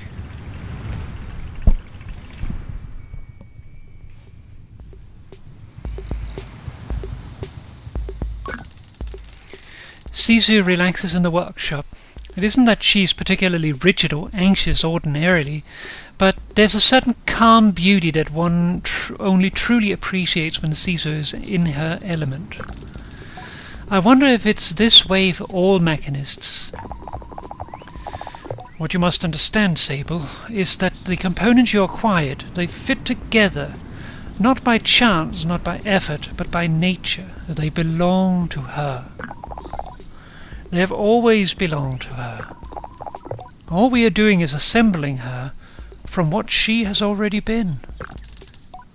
I nod and feel a soft buzzing in my ears. Among my clan we believe that machines have names, held for ages like deep secrets, unheard by those unequipped to listen. We will find this one's name together.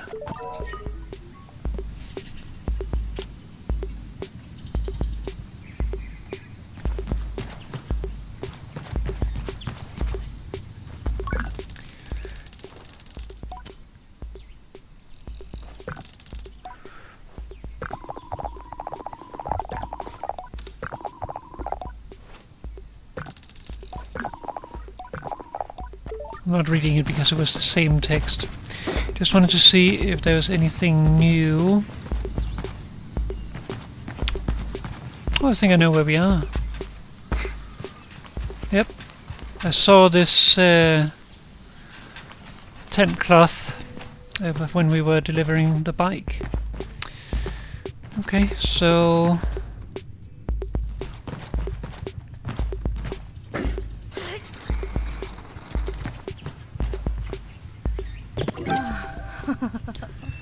gliding wings.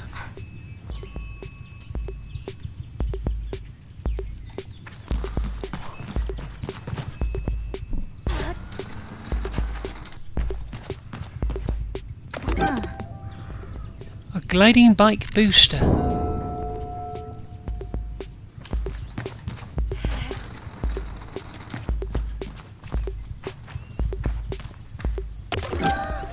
Gliding bike front.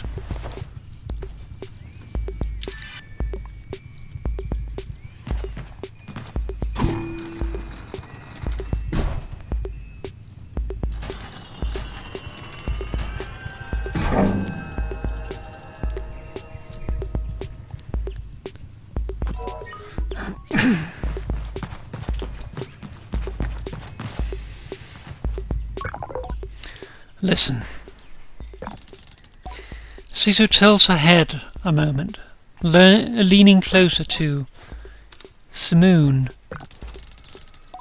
All at once I know the hoverbike's name. Simoon, I say, and in a whisper to let Sisu know. Simoon. Simoon.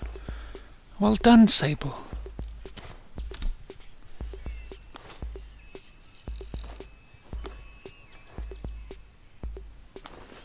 What does it mean? What does it mean? You should ask her yourself. Sisu looks entirely serious. The bike, to my enduring surprise, says nothing, even when I lean close. I tell Simoon that I am eager to know her better, and Sisu looks quite proudly at the both of us. You're ready then for the gliding. May all the gods turn their faces from you, Sable. An odd blessing, perhaps, but Sisu is prone to such things, and I can read in her tone that it was meant quite sweetly. You must learn to listen to Simoon, to care for her. Seek out my fellow machinists on your travels, Sable. They will teach you the art of machine whispering. Oh, and here, take this. It's a machinist badge. You'll meet plenty of my ilk on your gliding. Show them your worth, and they'll give you more badges. I thank Sisu twice for good measure, and give a bow. I'm ready.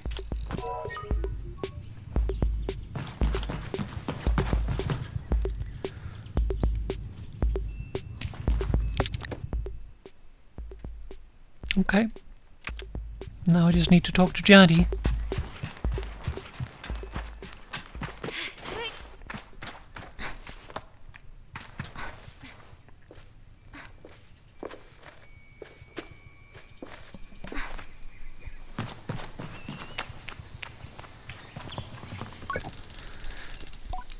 Hilal quotes from a selection of obscure and lyrically mediocre Ibexi historical ballads whenever I pass by. There is a great verse that says much about folk buried under sand.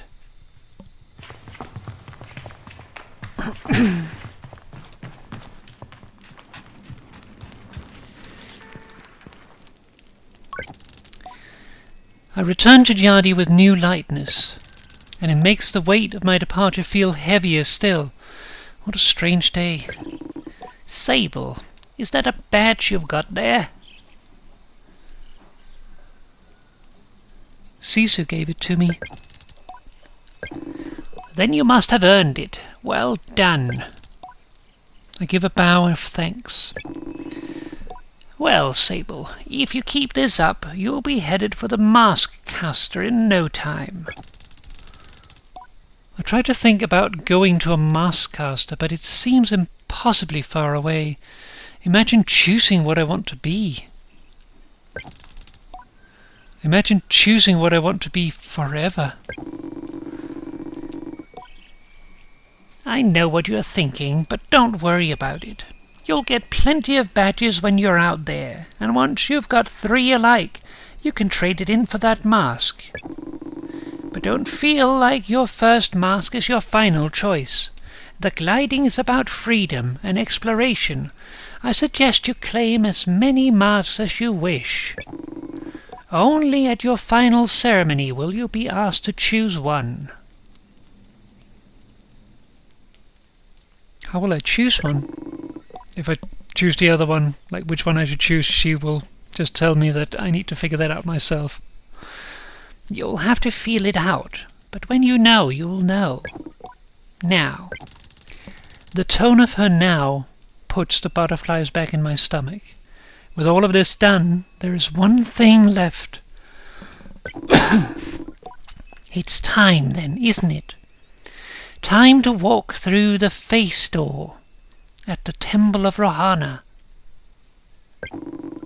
There you'll assemble your gliding mask and go.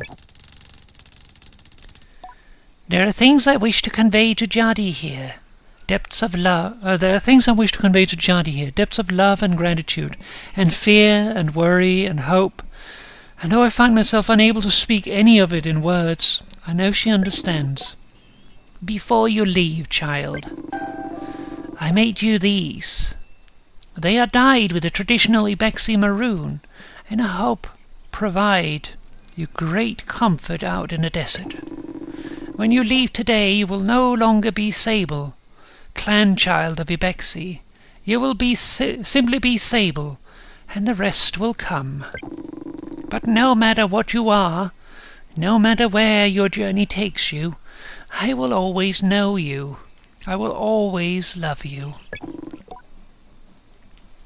And I will see you again. I don't know where my journey will end, but I know where it must begin, and I'm ready.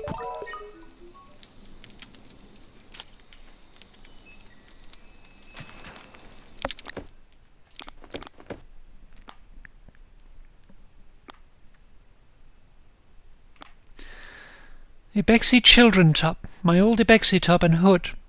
A hand-me-down from Yara. The scratchiness reminds me of home. Ibexi glider top. The clothing made for Ibexi children as they go out on their gliding. The cloak is unmistakably Ibexi red. Ibexi trousers. Comfy sandals for exploring sandy places. Easy to get sand out of, but not the best for climbing. Ibexi glider trousers. Jadi made these. The patterning is unique to the Ibexi. The fabric seems to have been made at the Burnt Oak Station.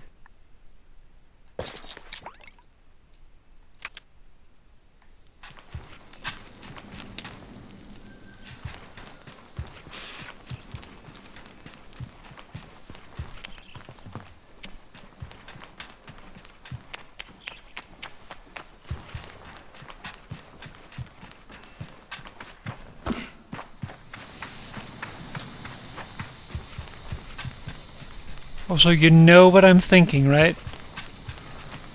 I mean, you gotta know.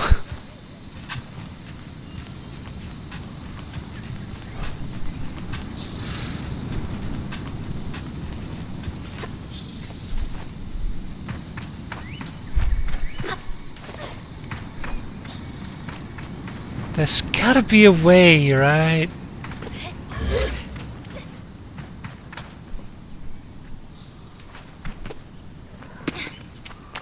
Door's open now. Like, I gotta be able to get up there. Gotta be.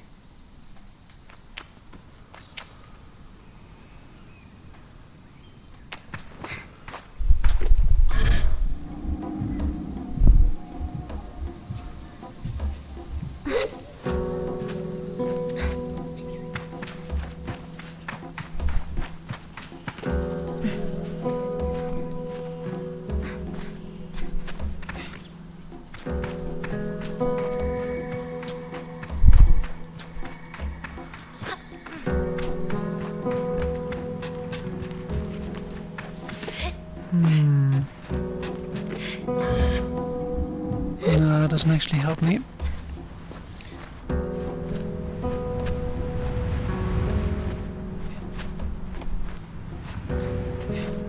Oof, that was close.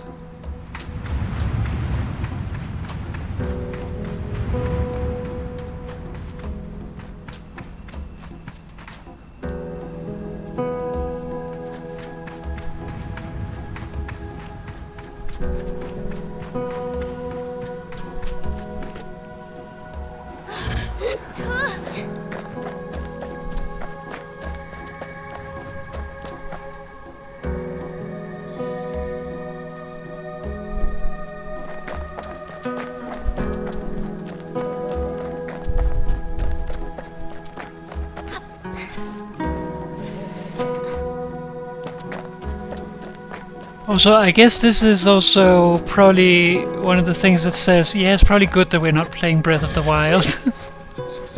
Because I'll be climbing everything.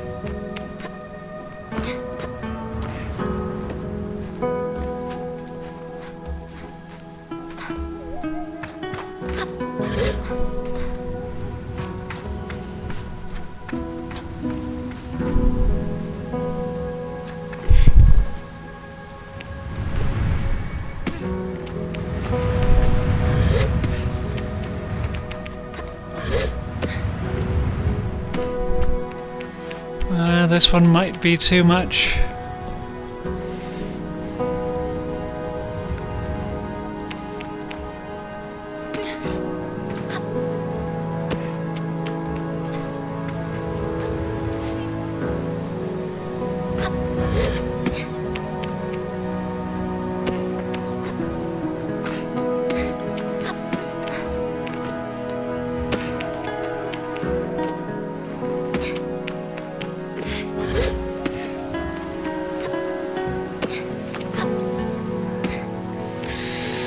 Yeah, sadly I don't think that one is happening.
Lighting is a bit weird right now.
I'm sure the platform means something, but I'm not sure what.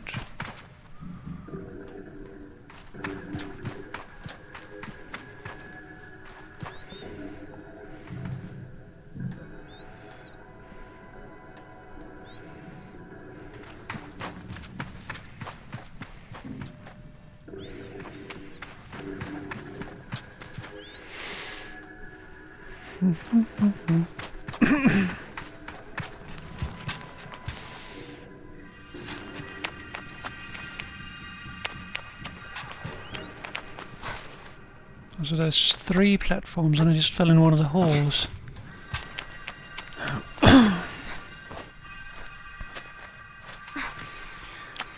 Maybe I have to get on them.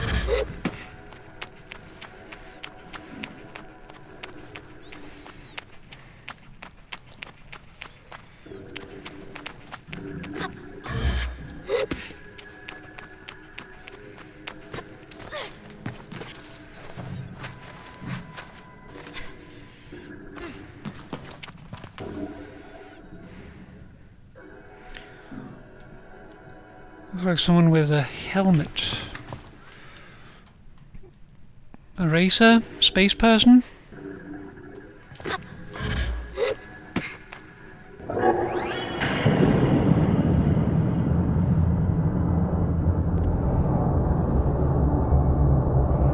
Looks like yes.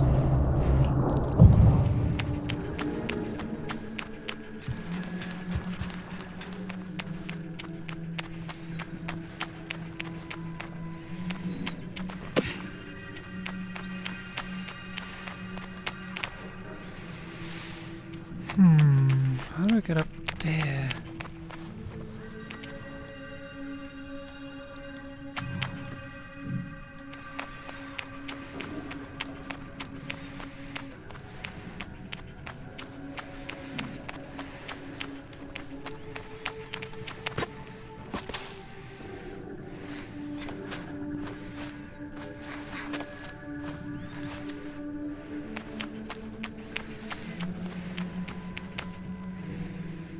Yeah, this'll work.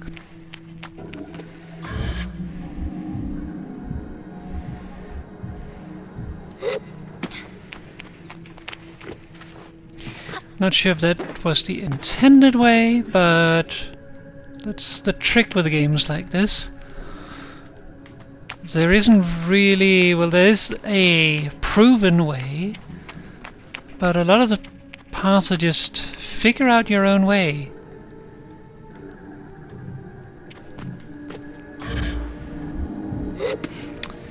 This is the butterfly fella from the other altar.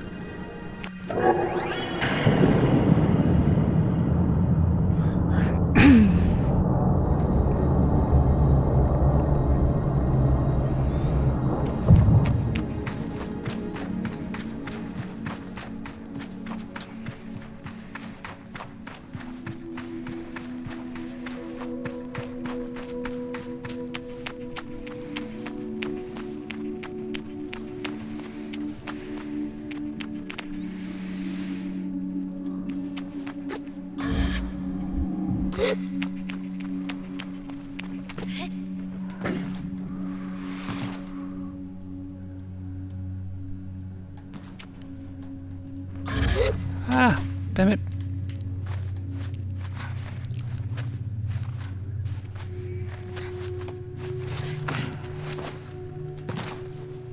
Okay, saved it.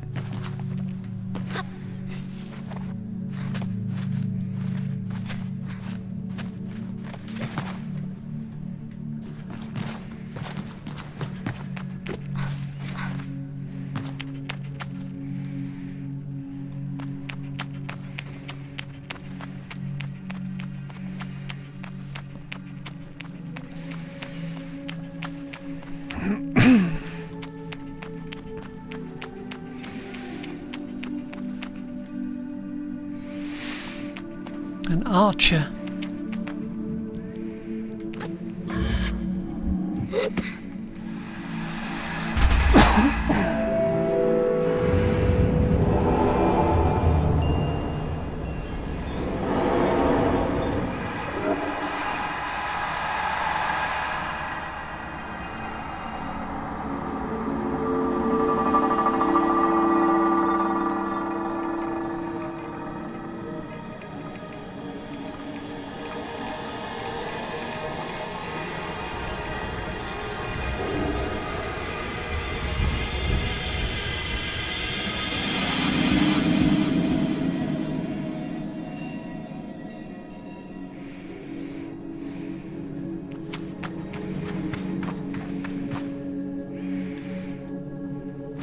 The avatar must be in their avatar state. So notice that color is now returning.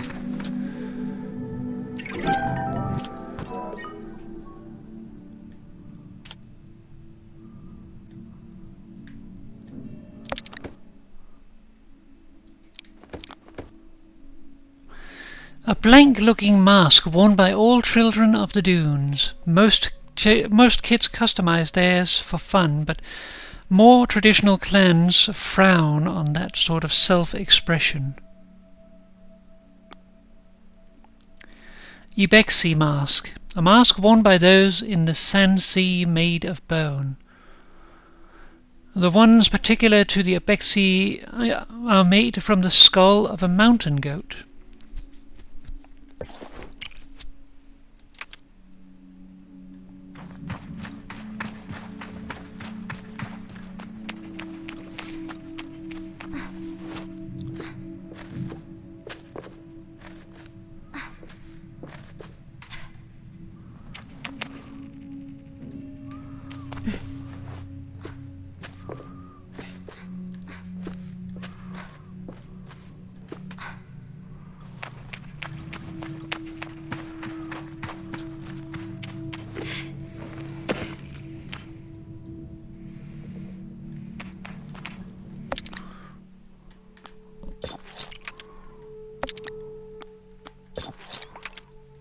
For some reason the cape was going through my front and got stuck there.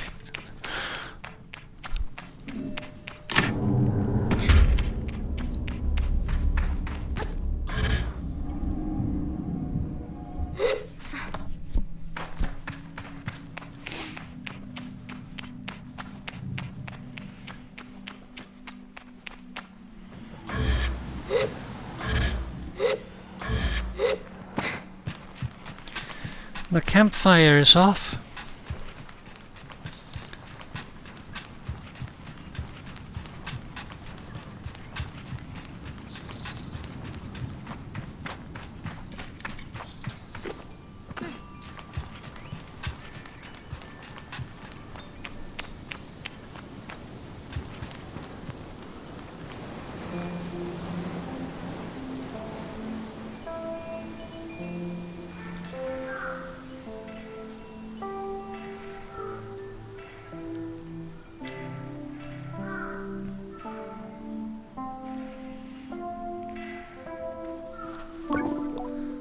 Logging in. Hello, Sable. Jadi's voice echoes strangely through the machine, yet still it warms me. Well, Sable, this is it. By the time you hear this, we will have gone. The gliding is a journey that must begin alone.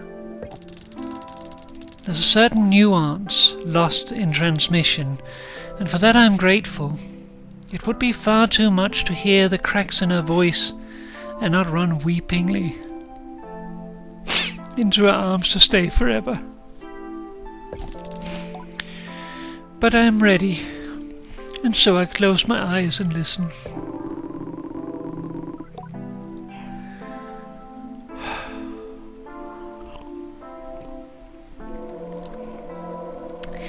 But though you go by yourself, you are not without friends.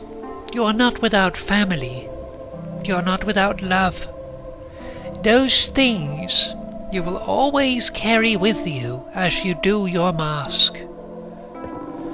And I know I'm not supposed to do this, but if I were you, I might go and see Utari. They're the mechanist at Burned Oak Station, and among Ciso's closest friends. Utari is a good contact to have on one's gliding, and a fine way to get another mechanist badge if you're so inclined. Only a suggestion, though. Yes, Sable 1, Papa 0. As for us, I'll send another message once we've returned to the Ewer, so keep an eye on the post boxes and try not to forget us. She takes a long breath, and I forget that things are as easy as breathing. And I forget that things as easy as breathing could ever exist. The world is waiting, Sable. Good luck.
See a tower over there.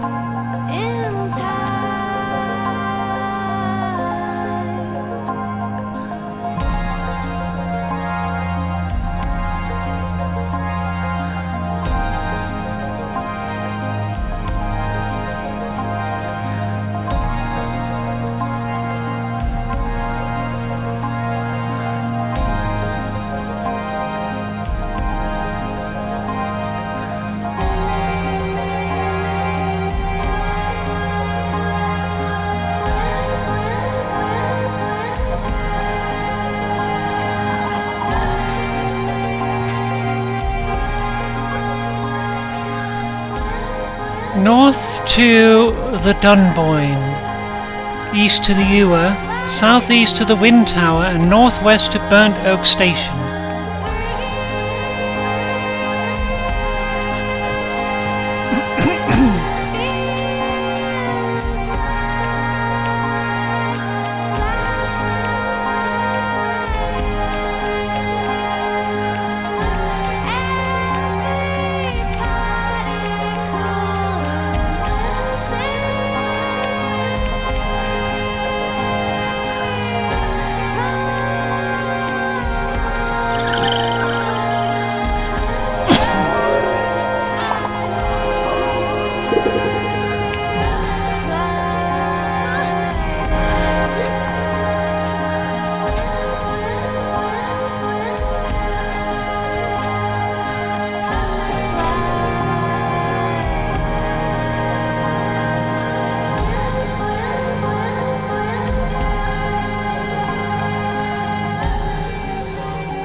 Don't think I can climb all the way up there.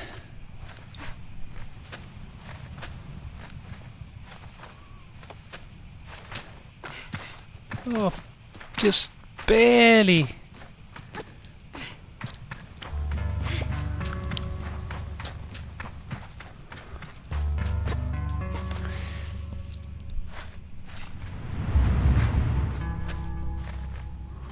I saw you, little friend.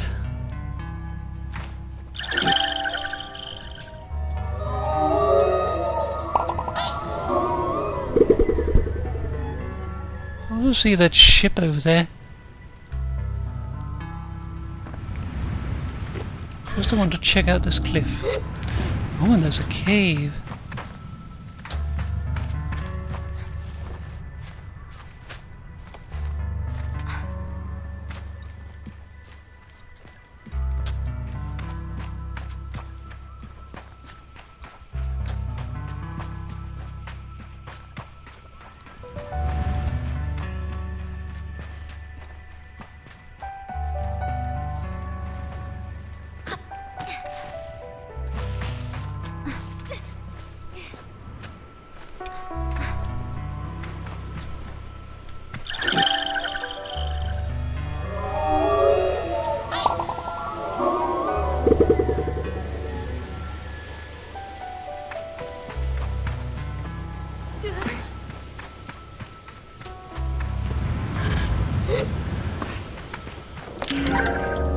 Sandy dye.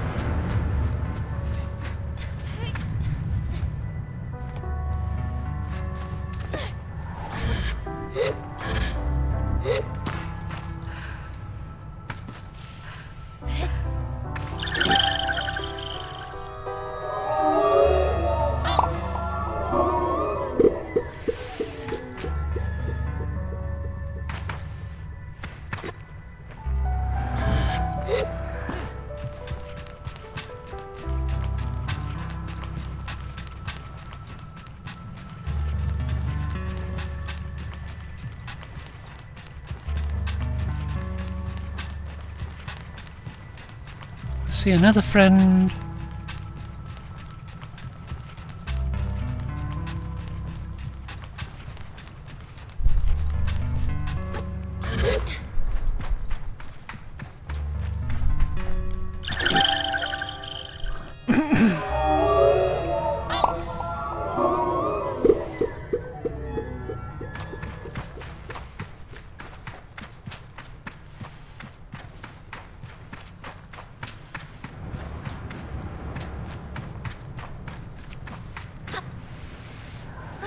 I should go out the other way, see if I can see something.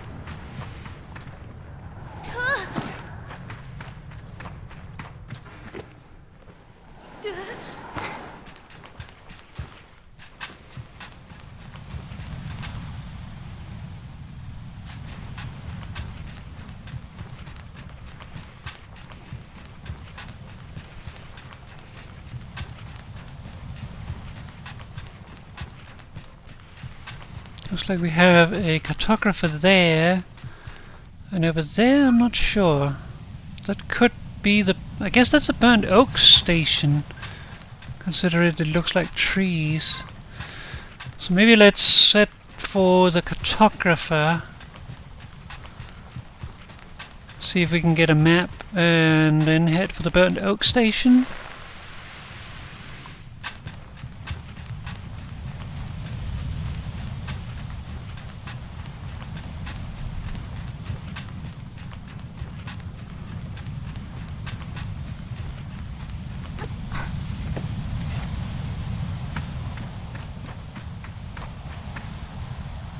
Would also really like to go over to that ship and that mountain there, but one thing at a time.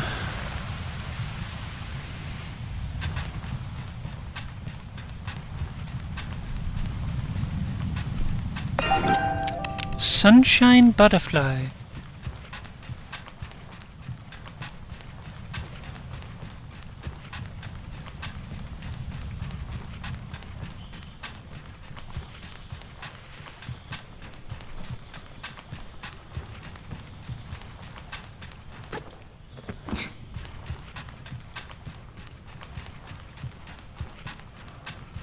There's my bike, Simoon.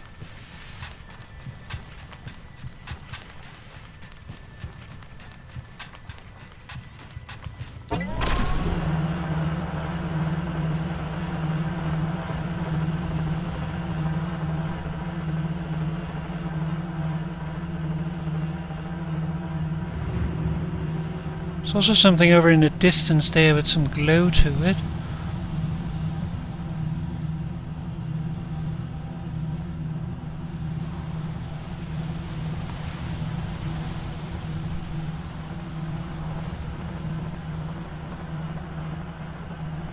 Up, yay, yay, yay.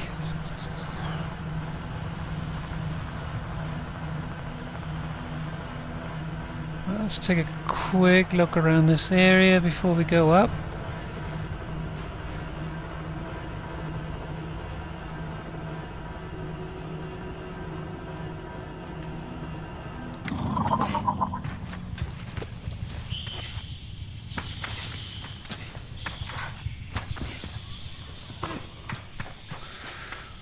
Not sure air acrobatics are part of what you should do, but definitely fun. Especially considering it is, like, atomic powered. What could possibly go wrong?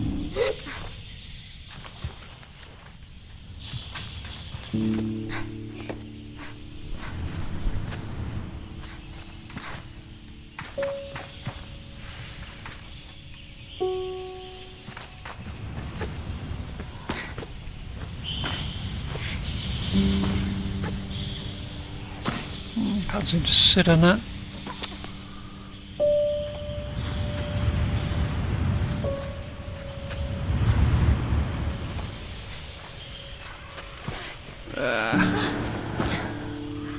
Can't go directly.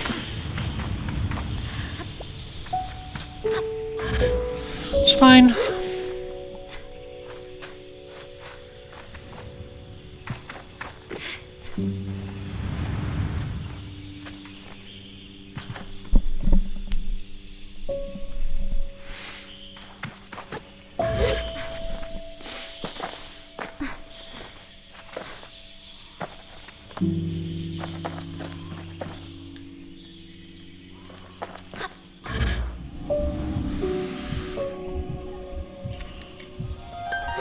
Cartographer's balloon.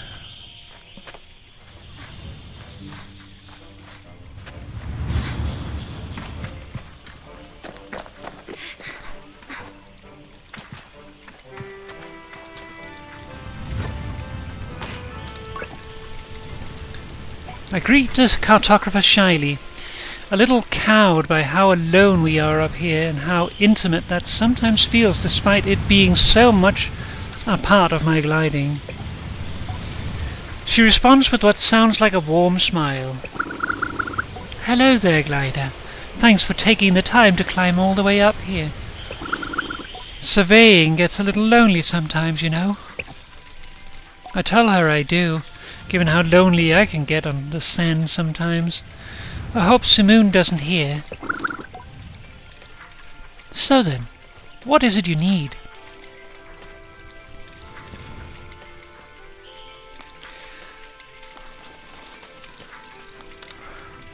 What's worth a look nearby? She chuckles to herself. Of course, you don't think I'm standing up here for nothing, do you? Have you been to the Great Wind Tower yet? Get up there and you can see for ages. And Burnt Oak Station is close by as well. You'll never guess why it's called that. I think about it, but she goes on before I can shout my prediction. And if you're a fan of insects, there's a gigantic Hercules beetle nest nearby. You know, rumor has it they can lift 100 times their own body weight. Can I help you, glider? What other regions are nearby? Glad you asked. Head south if you wish to see the white sands of the Wash. West you'll find the Red Sea and its myriad of secrets, and to the east are the salt plains of the Waste. Can I help you? Can I buy a map? Of course. Oh, I can also buy a cartographer's badge. A map of the Sand Sea. We Ibexi spent most of our time in these scorching sands. Certain landmarks are familiar, but this map of the Sand Sea will help for the vast lands between, made and sold by members of the Cartography Guild.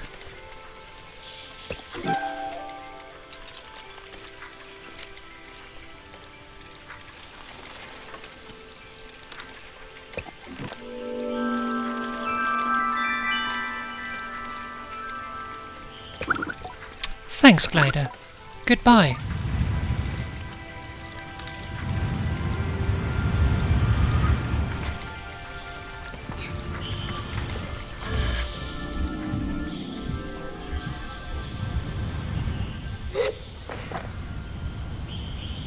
I just realized you'd probably have looked down on the other side, so I'm going to do that.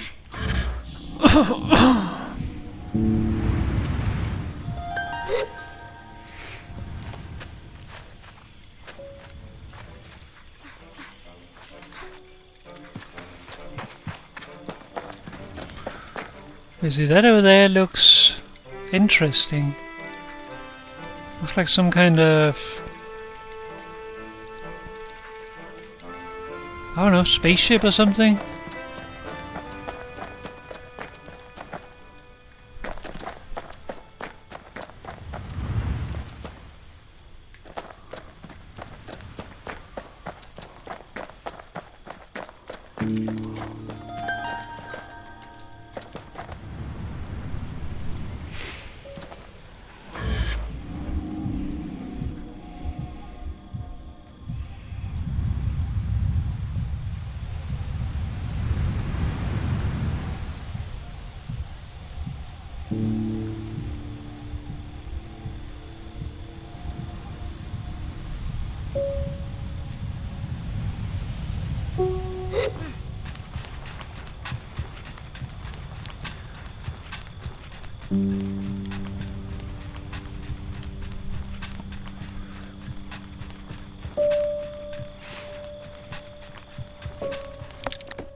That must be the thing that I'm seeing there.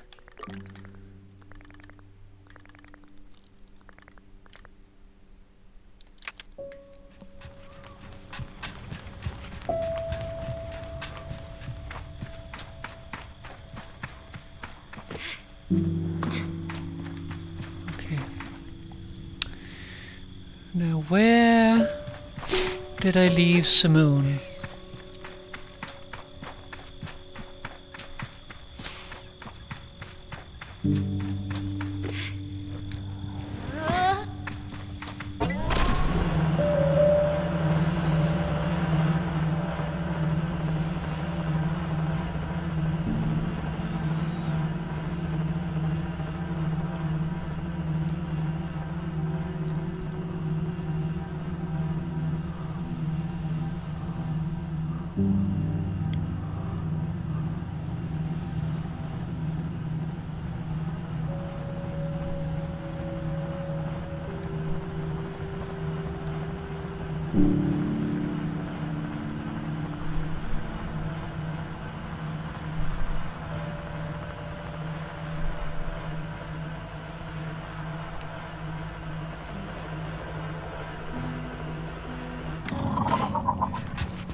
This looks like the place you'd find a machinist.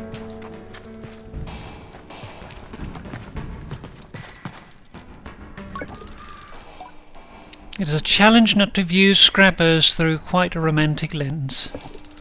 As I look towards my gliding, as a child, I pictured myself as a dust-covered traveller, exploring strange forbidden places and finding strange forgotten things. A treasure hunter of old and arcane objects. And now I'm certain the grind of sifting through sand and dirt for useful tools and things left over can wear anyone down. I cannot help but weave some thread of my fantasy into the reality of the work. Greetings, glider. Name's Alton. I give a bow and introduce myself as Sable. You find much scrap metal out there, Sable? It's been known to happen. Good, good. Alton leans back and looks up at the ceiling thoughtfully. Got a task for you then, if you're up for it. The hesitation in my voice is a product of a gentle intimidation, but I stand up straight and casual enough to seem like I'm up for anything. Alton seems to believe it, though. I need scrap, Sable, and lots of it. And you out there already doing basically nothing. Shouldn't say it like that. Gliding's odd, eh? You have nothing to do, so you have everything to do. Wonder if anyone's ever spent their gliding just lying around.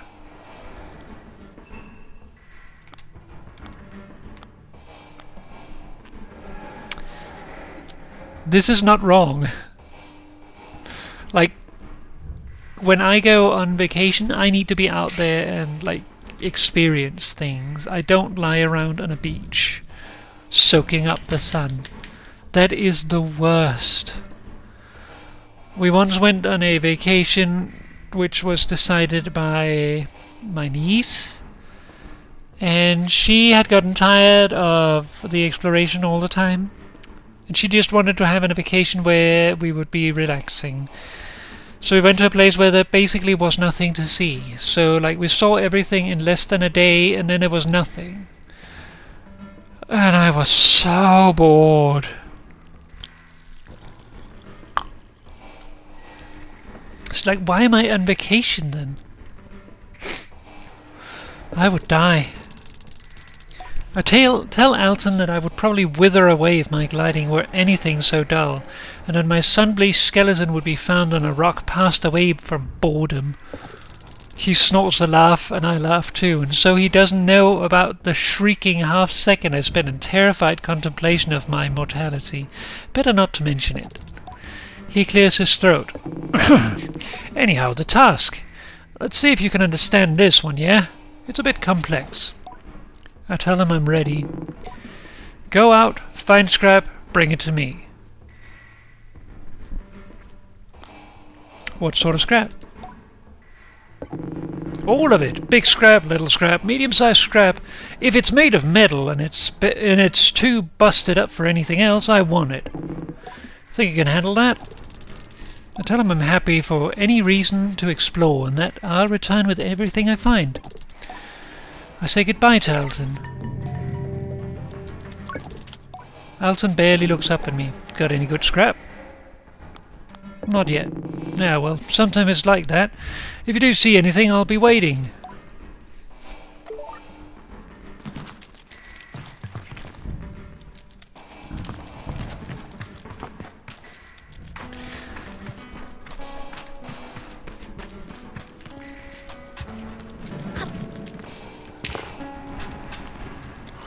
So it's the scrapyard.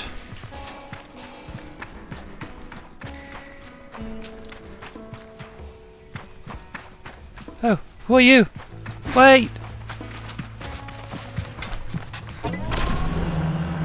I want to talk with you.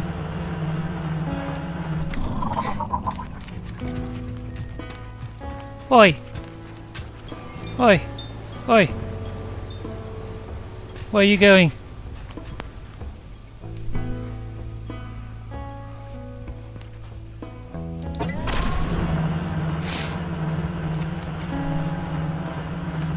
Burned Oak Station. I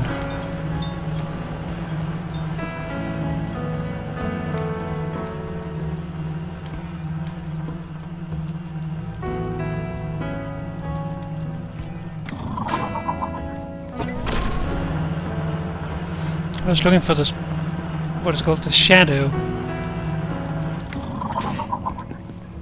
for parking, but I fly a bit higher than the others, it seemed.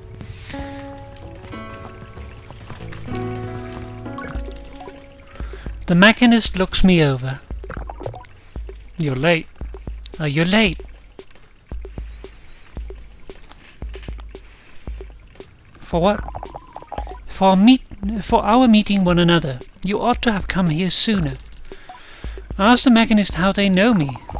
I do not know you, not yet. Perplexed, I wait for them to explain themselves, but they seem to wait for the same. Briefly, I feel a hint of shame as I remember times I have been late among the Ubexi, things I have slipped up in doing. But I dismiss my doubts as I recall that I have no idea who this strange machinist is. I asked him. My name is Utari. Of immediate relevance to you is that I am a friend of Ziso. I asked then if Ziso alerted them to my impending arrival. Perhaps she'd look out for me and set waypoints and oases along my gliding. A comforting thought. No. It was your hoverbike. I heard it for the first time months ago and felt the shape of its voice. Of her voice, sorry. I tell Utari that it was not Simoon they heard.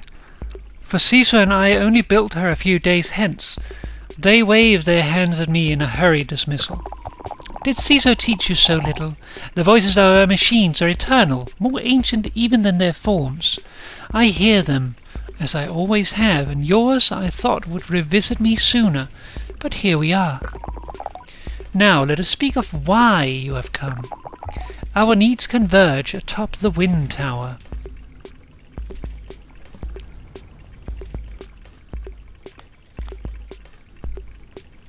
Tell me more. Something has stopped the tower working. I was hours away from going to see it for myself, but you and Simoon came after all. Go there, mend what is broken, or soothe what is hurt, and I will give you what you seek. I ask Utari if they know what I seek. I omit that I might not. A direction. I will be waiting for you. Travel swiftly and safely. I say goodbye to Utari.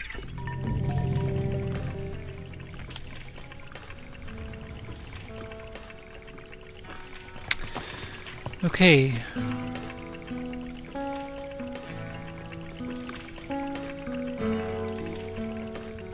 Now the question is where the wind tower is.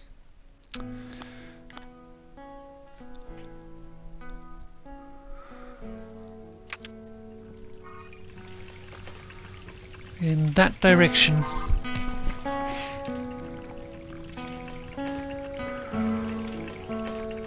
Can we be a bit more cryptic, please? There's more.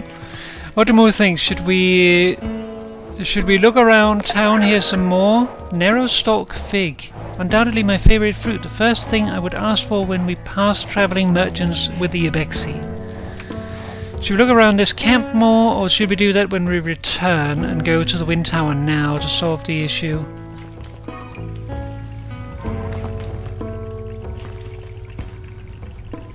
Okay. If we're doing that though... Utari greets me warmly. How may I help? No luck with the tower? I'm sure you'll sort it out soon enough. The task is made for you. Let's have a look, shall we?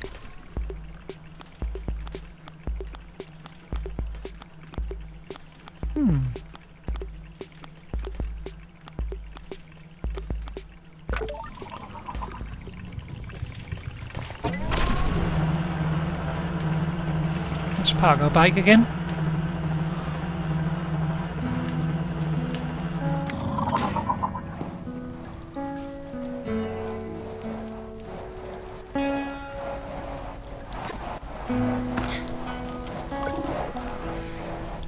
Shepherd Lear. Well met, Glider.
I'm an expert, I don't know nothing.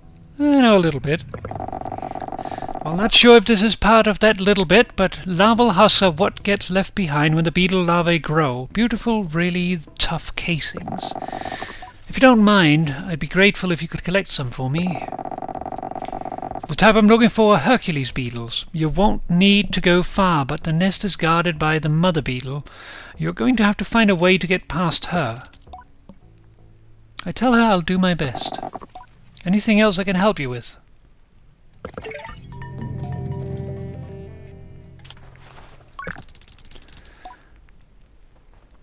The guard before me stands tall, her posture shaped by duty, uniform weathered by years.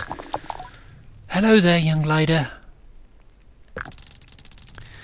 I'm nearly startled by the force of her greeting, but her voice is comforting somehow, warm and welcoming. I greet her with the accidental enthusiasm of a traveller finding a friend. She smiles behind the mask, I think. Always nice to meet a fellow adventurer, especially now. How are you faring so far?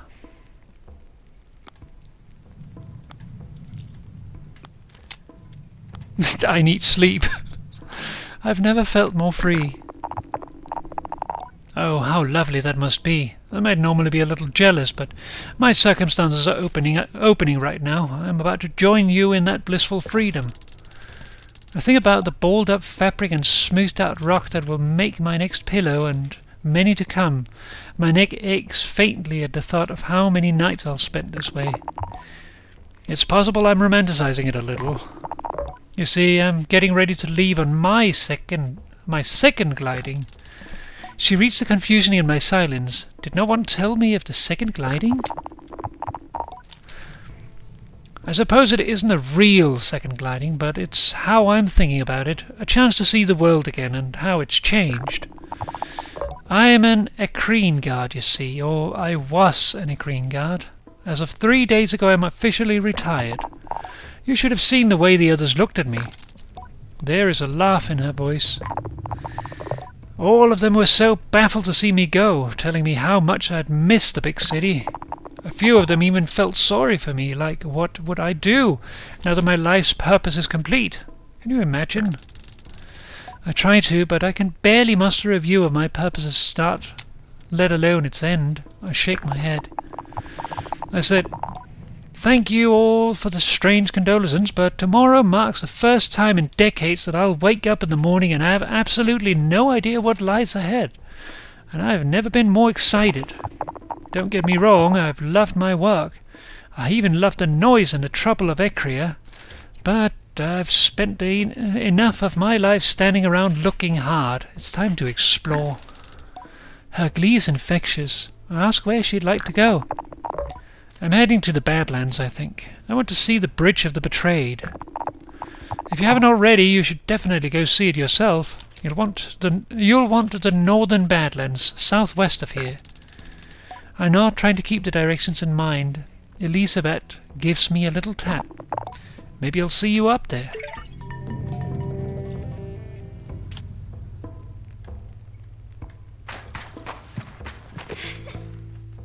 Oh, yep. Not sure that's how it works. I can't talk with you.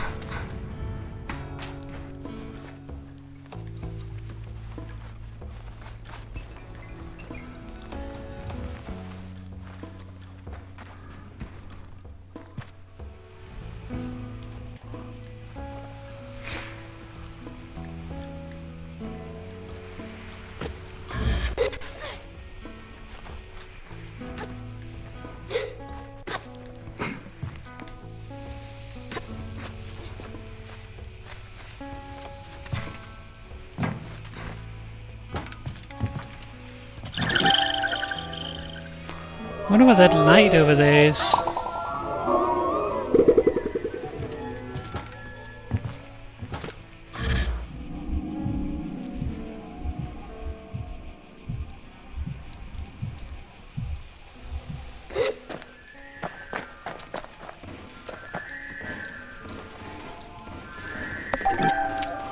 A dusk firefly. There's another one over there.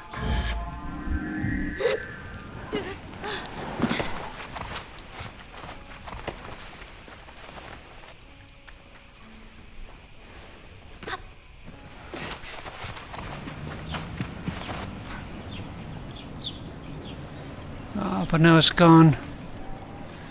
Bums.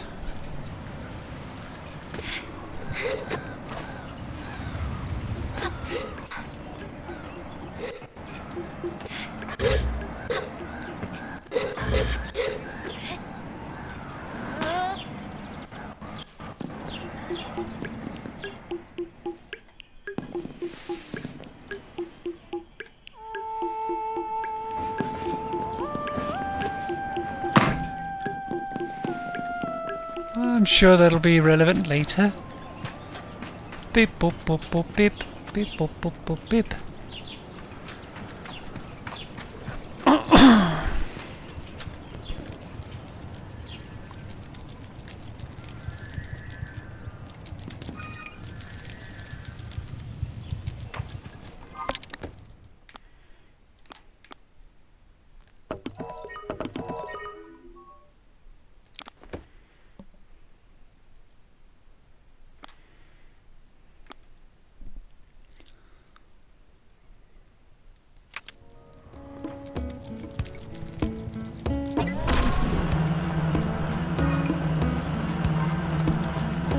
Should probably end off for the night, but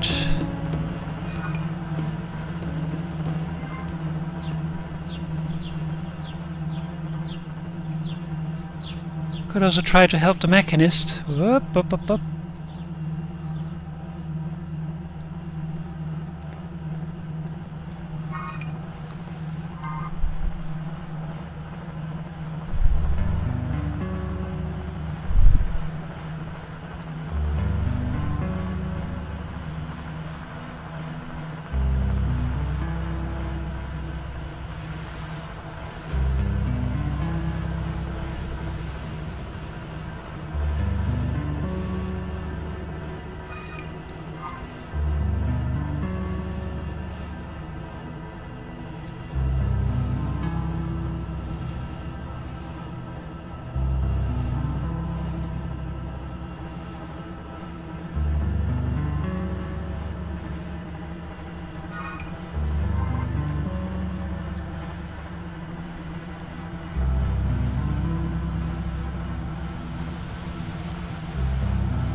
Ah, whoa.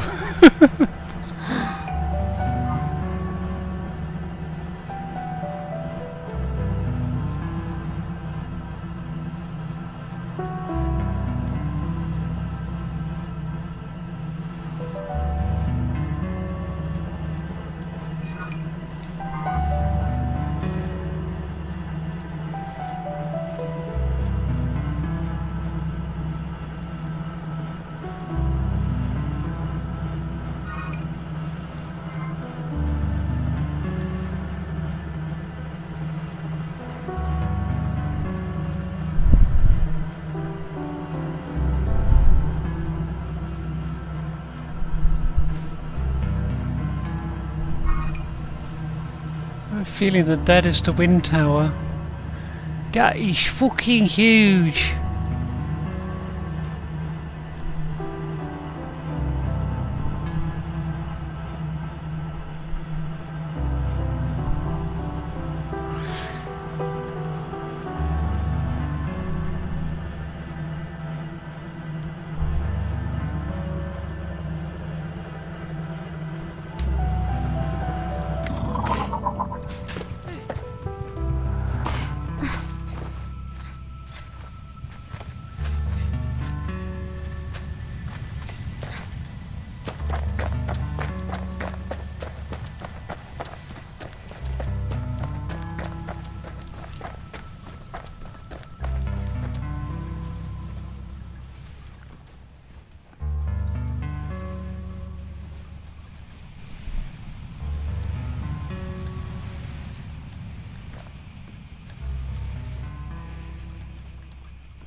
Oh, friend.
Guess this is where you're actually supposed to get up.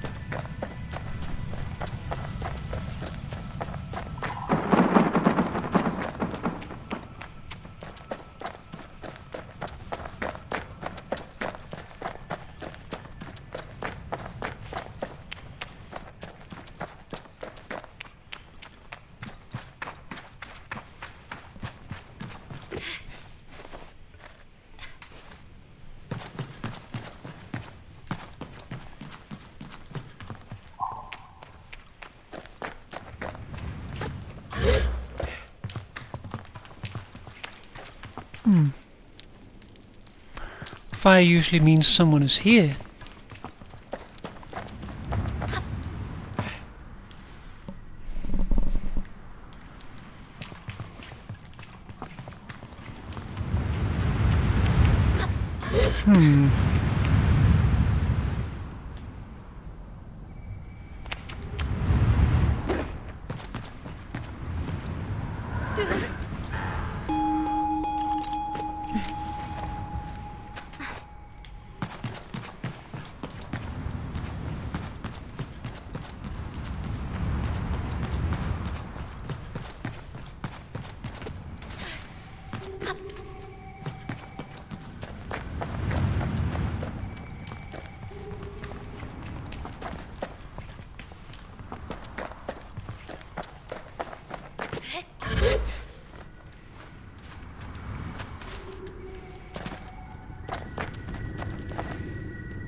What do you know? That was intentional.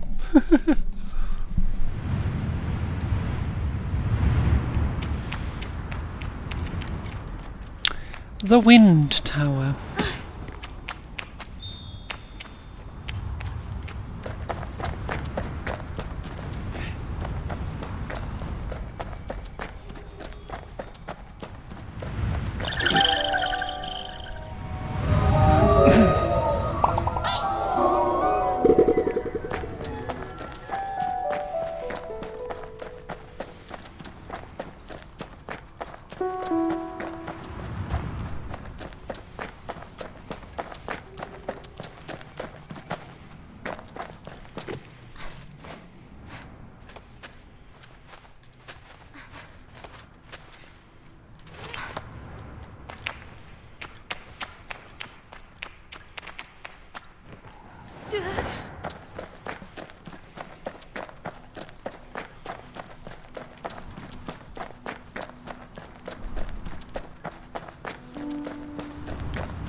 Okay, so...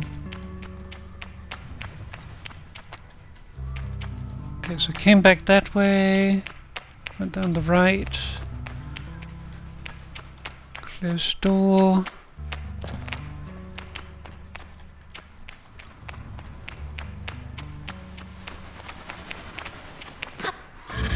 Suspicious tower.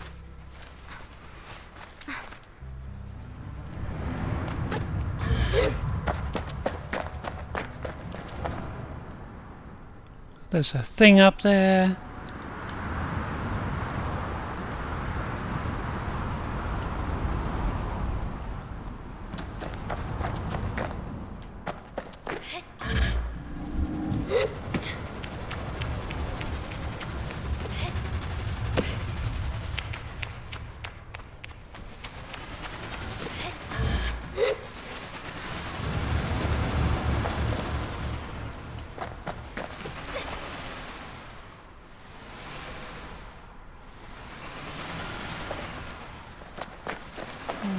get to that in a moment.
Bing!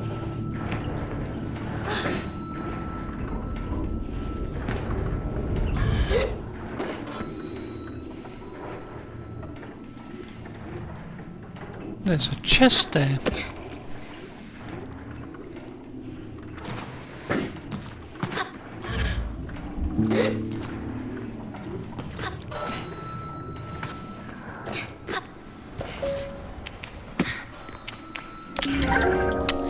Bouldering top. Though they won't help me climb further, the hand wraps and lightweight fit of this gear are great for making scaling mountainous heights more comfortable.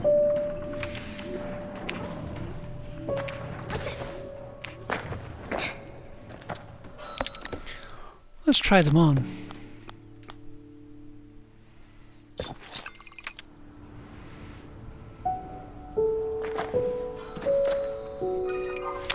Kind of like that actually, but I also like the cape. I'm gonna stick with the cape for now.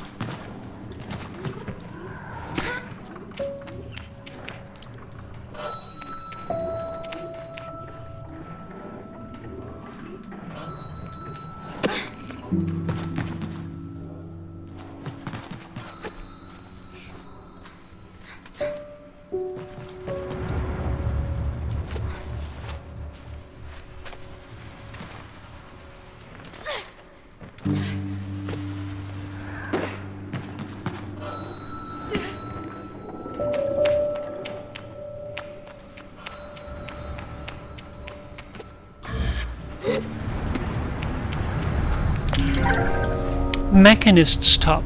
A standard uniform worn by machinists, and machinists will always make sure each set has its own unique modifications for their own particular needs.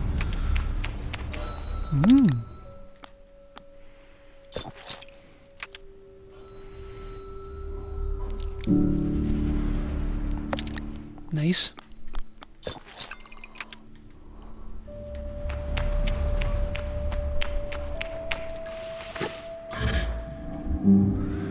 Alright, let's get the friend.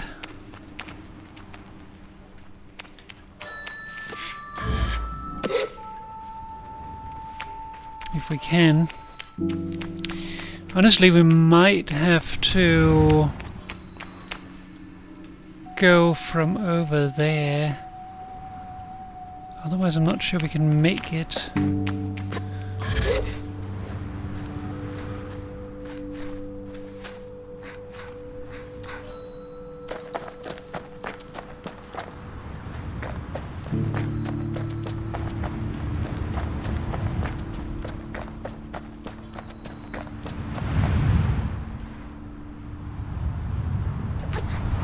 It's a very high climb.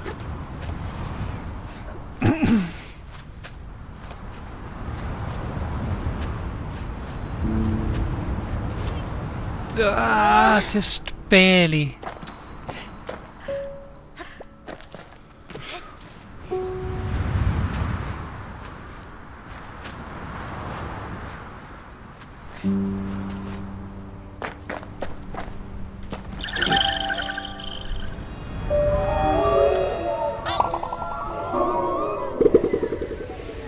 All right. Well, we solved what we were here to do. We got some friends. So I think it's time to go back to Burnt Oak Station and join up with the machinists to let them know that our job is well done.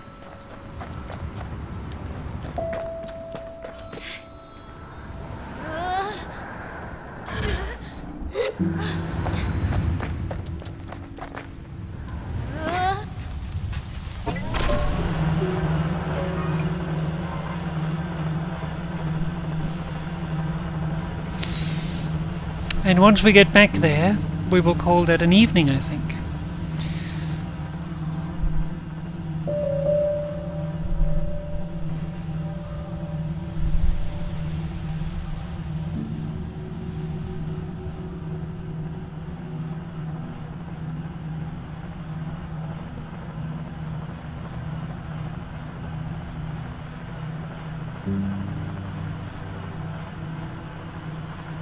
I wonder if we went back there now, if they would be there. But I think the point is not to try yet. It's too early.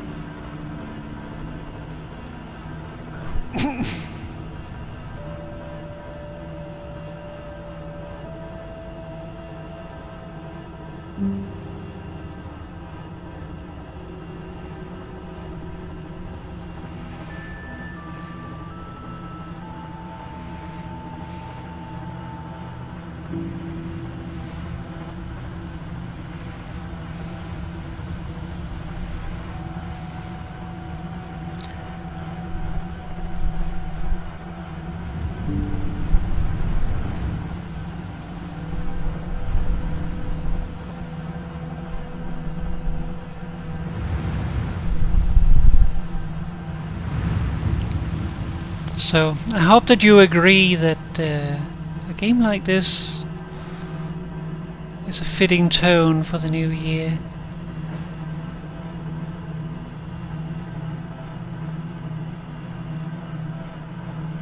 Very much into the unknown, but also with a hope.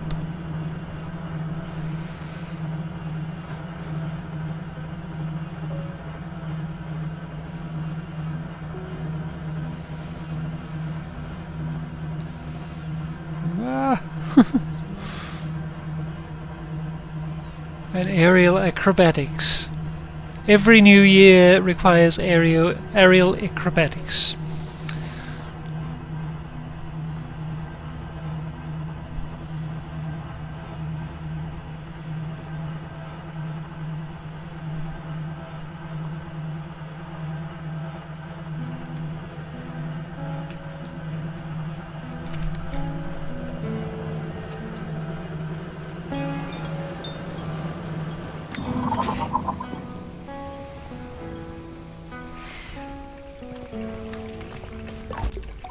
Utari greets me warmly. How may I help? Utari's delight is obvious, and I see it even in my approach. They radiate with energy. You did it! Thank you, and well done, both of you. Did you have much trouble? None at all. Of course not, and why would you? You were meant to do it. Now, for your, I won't say reward, now for what you're owed. Utari produces a Mechanist's badge, holding it out for me to take. You may have been late in coming, but here you are, where you are meant to be. I give you this badge, not only in recognition of where you have been and what you have done, but in honor of many possibilities, that you may, if you choose, become one of us, who speak the unheard language of Simoon and her vast connections. This badge is but one, and you will need to earn more from others who carry them. But if and when you do, the caster will know what you have chosen, and you may wear the mask of the Mechanist. I thank Utari for it, and tell them I have much to consider. But for just a moment I hear the faintest ringing in my left ear, distant and deep, like a river below the sands. Listen.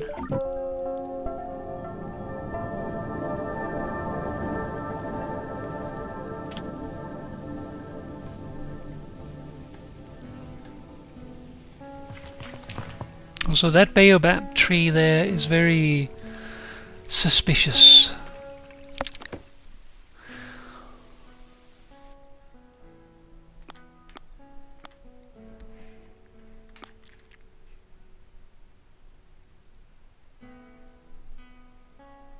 But for another time, yes.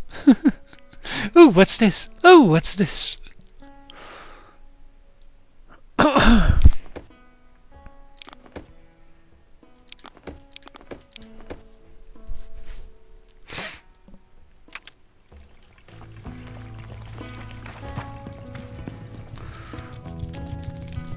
do wonder how I customize my bike.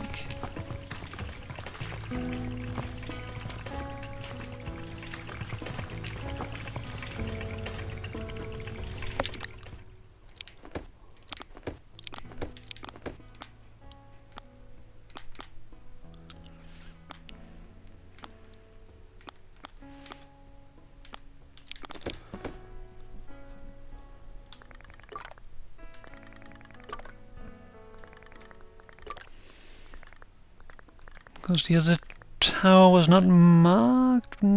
Well, I don't know if it's not marked because we visited it before we went to the cartographer, or because it didn't have a name.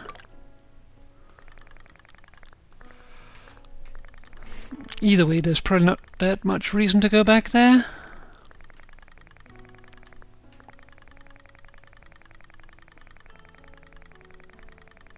It's a huge world. Think of how long it took me to drive this distance. So big. I mean, a lot of it is empty space, but...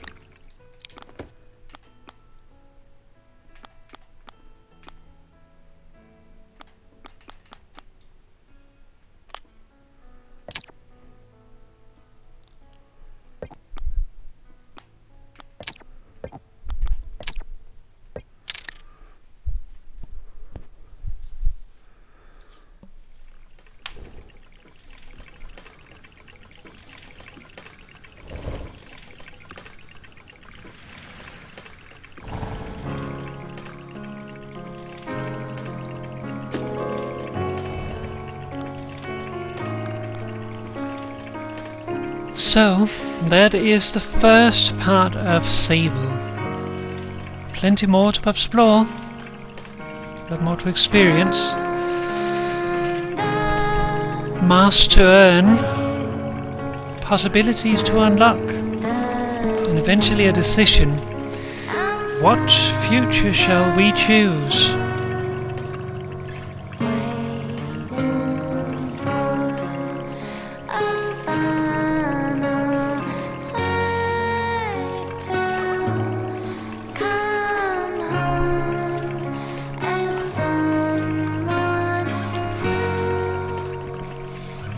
This is kind of a cool way of doing an internship and choosing a path in life, right? I don't know if I agree with the whole "this is what you do for the rest of your life" angle.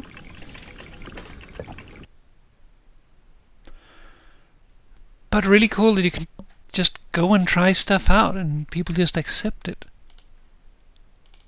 and help you. But anyways, we will be continuing Sable soon enough. I don't know if we'll be doing it next time, most likely not, but soon enough. And then we will see what happens then. Tonight we got Your Nose, Collect an Elephant Beetle, Simoon, Build Your Hoverbike, Just the Two of Us, Leave the Ewer, The Gift of Gap, Talk to 15 NPCs, Up on High, Unblock the Wind Tower, and wrapping up, collect 6 items of clothing. It might also just be a way to make kiddies take this seriously. We also saw one who did something for a long time, then stopped to do the travel again. Yeah, could be that it had started that way, but at the same time, you also heard how, like, when she said that she was done with it, everyone was like, "Oh, what do you mean? What will you do when your purpose in life is gone?" So people very much has come to see it as this is just your thing forever now. But there's definitely people who go up against it, which is also cool.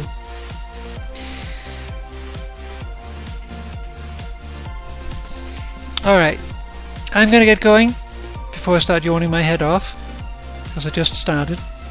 So, thank you very much for watching. I hope you enjoyed yourself. I hope you enjoyed Sable. I look forward to continuing this. This is a really cool game. It really tickles my my Puffsploration nerve, so it's good. And I get like rewarded for climbing up stupid places. Anyways, take care everyone. Have a lovely evening. Stay healthy, stay safe, and I will see you again next time. Bye bye everyone. Bye.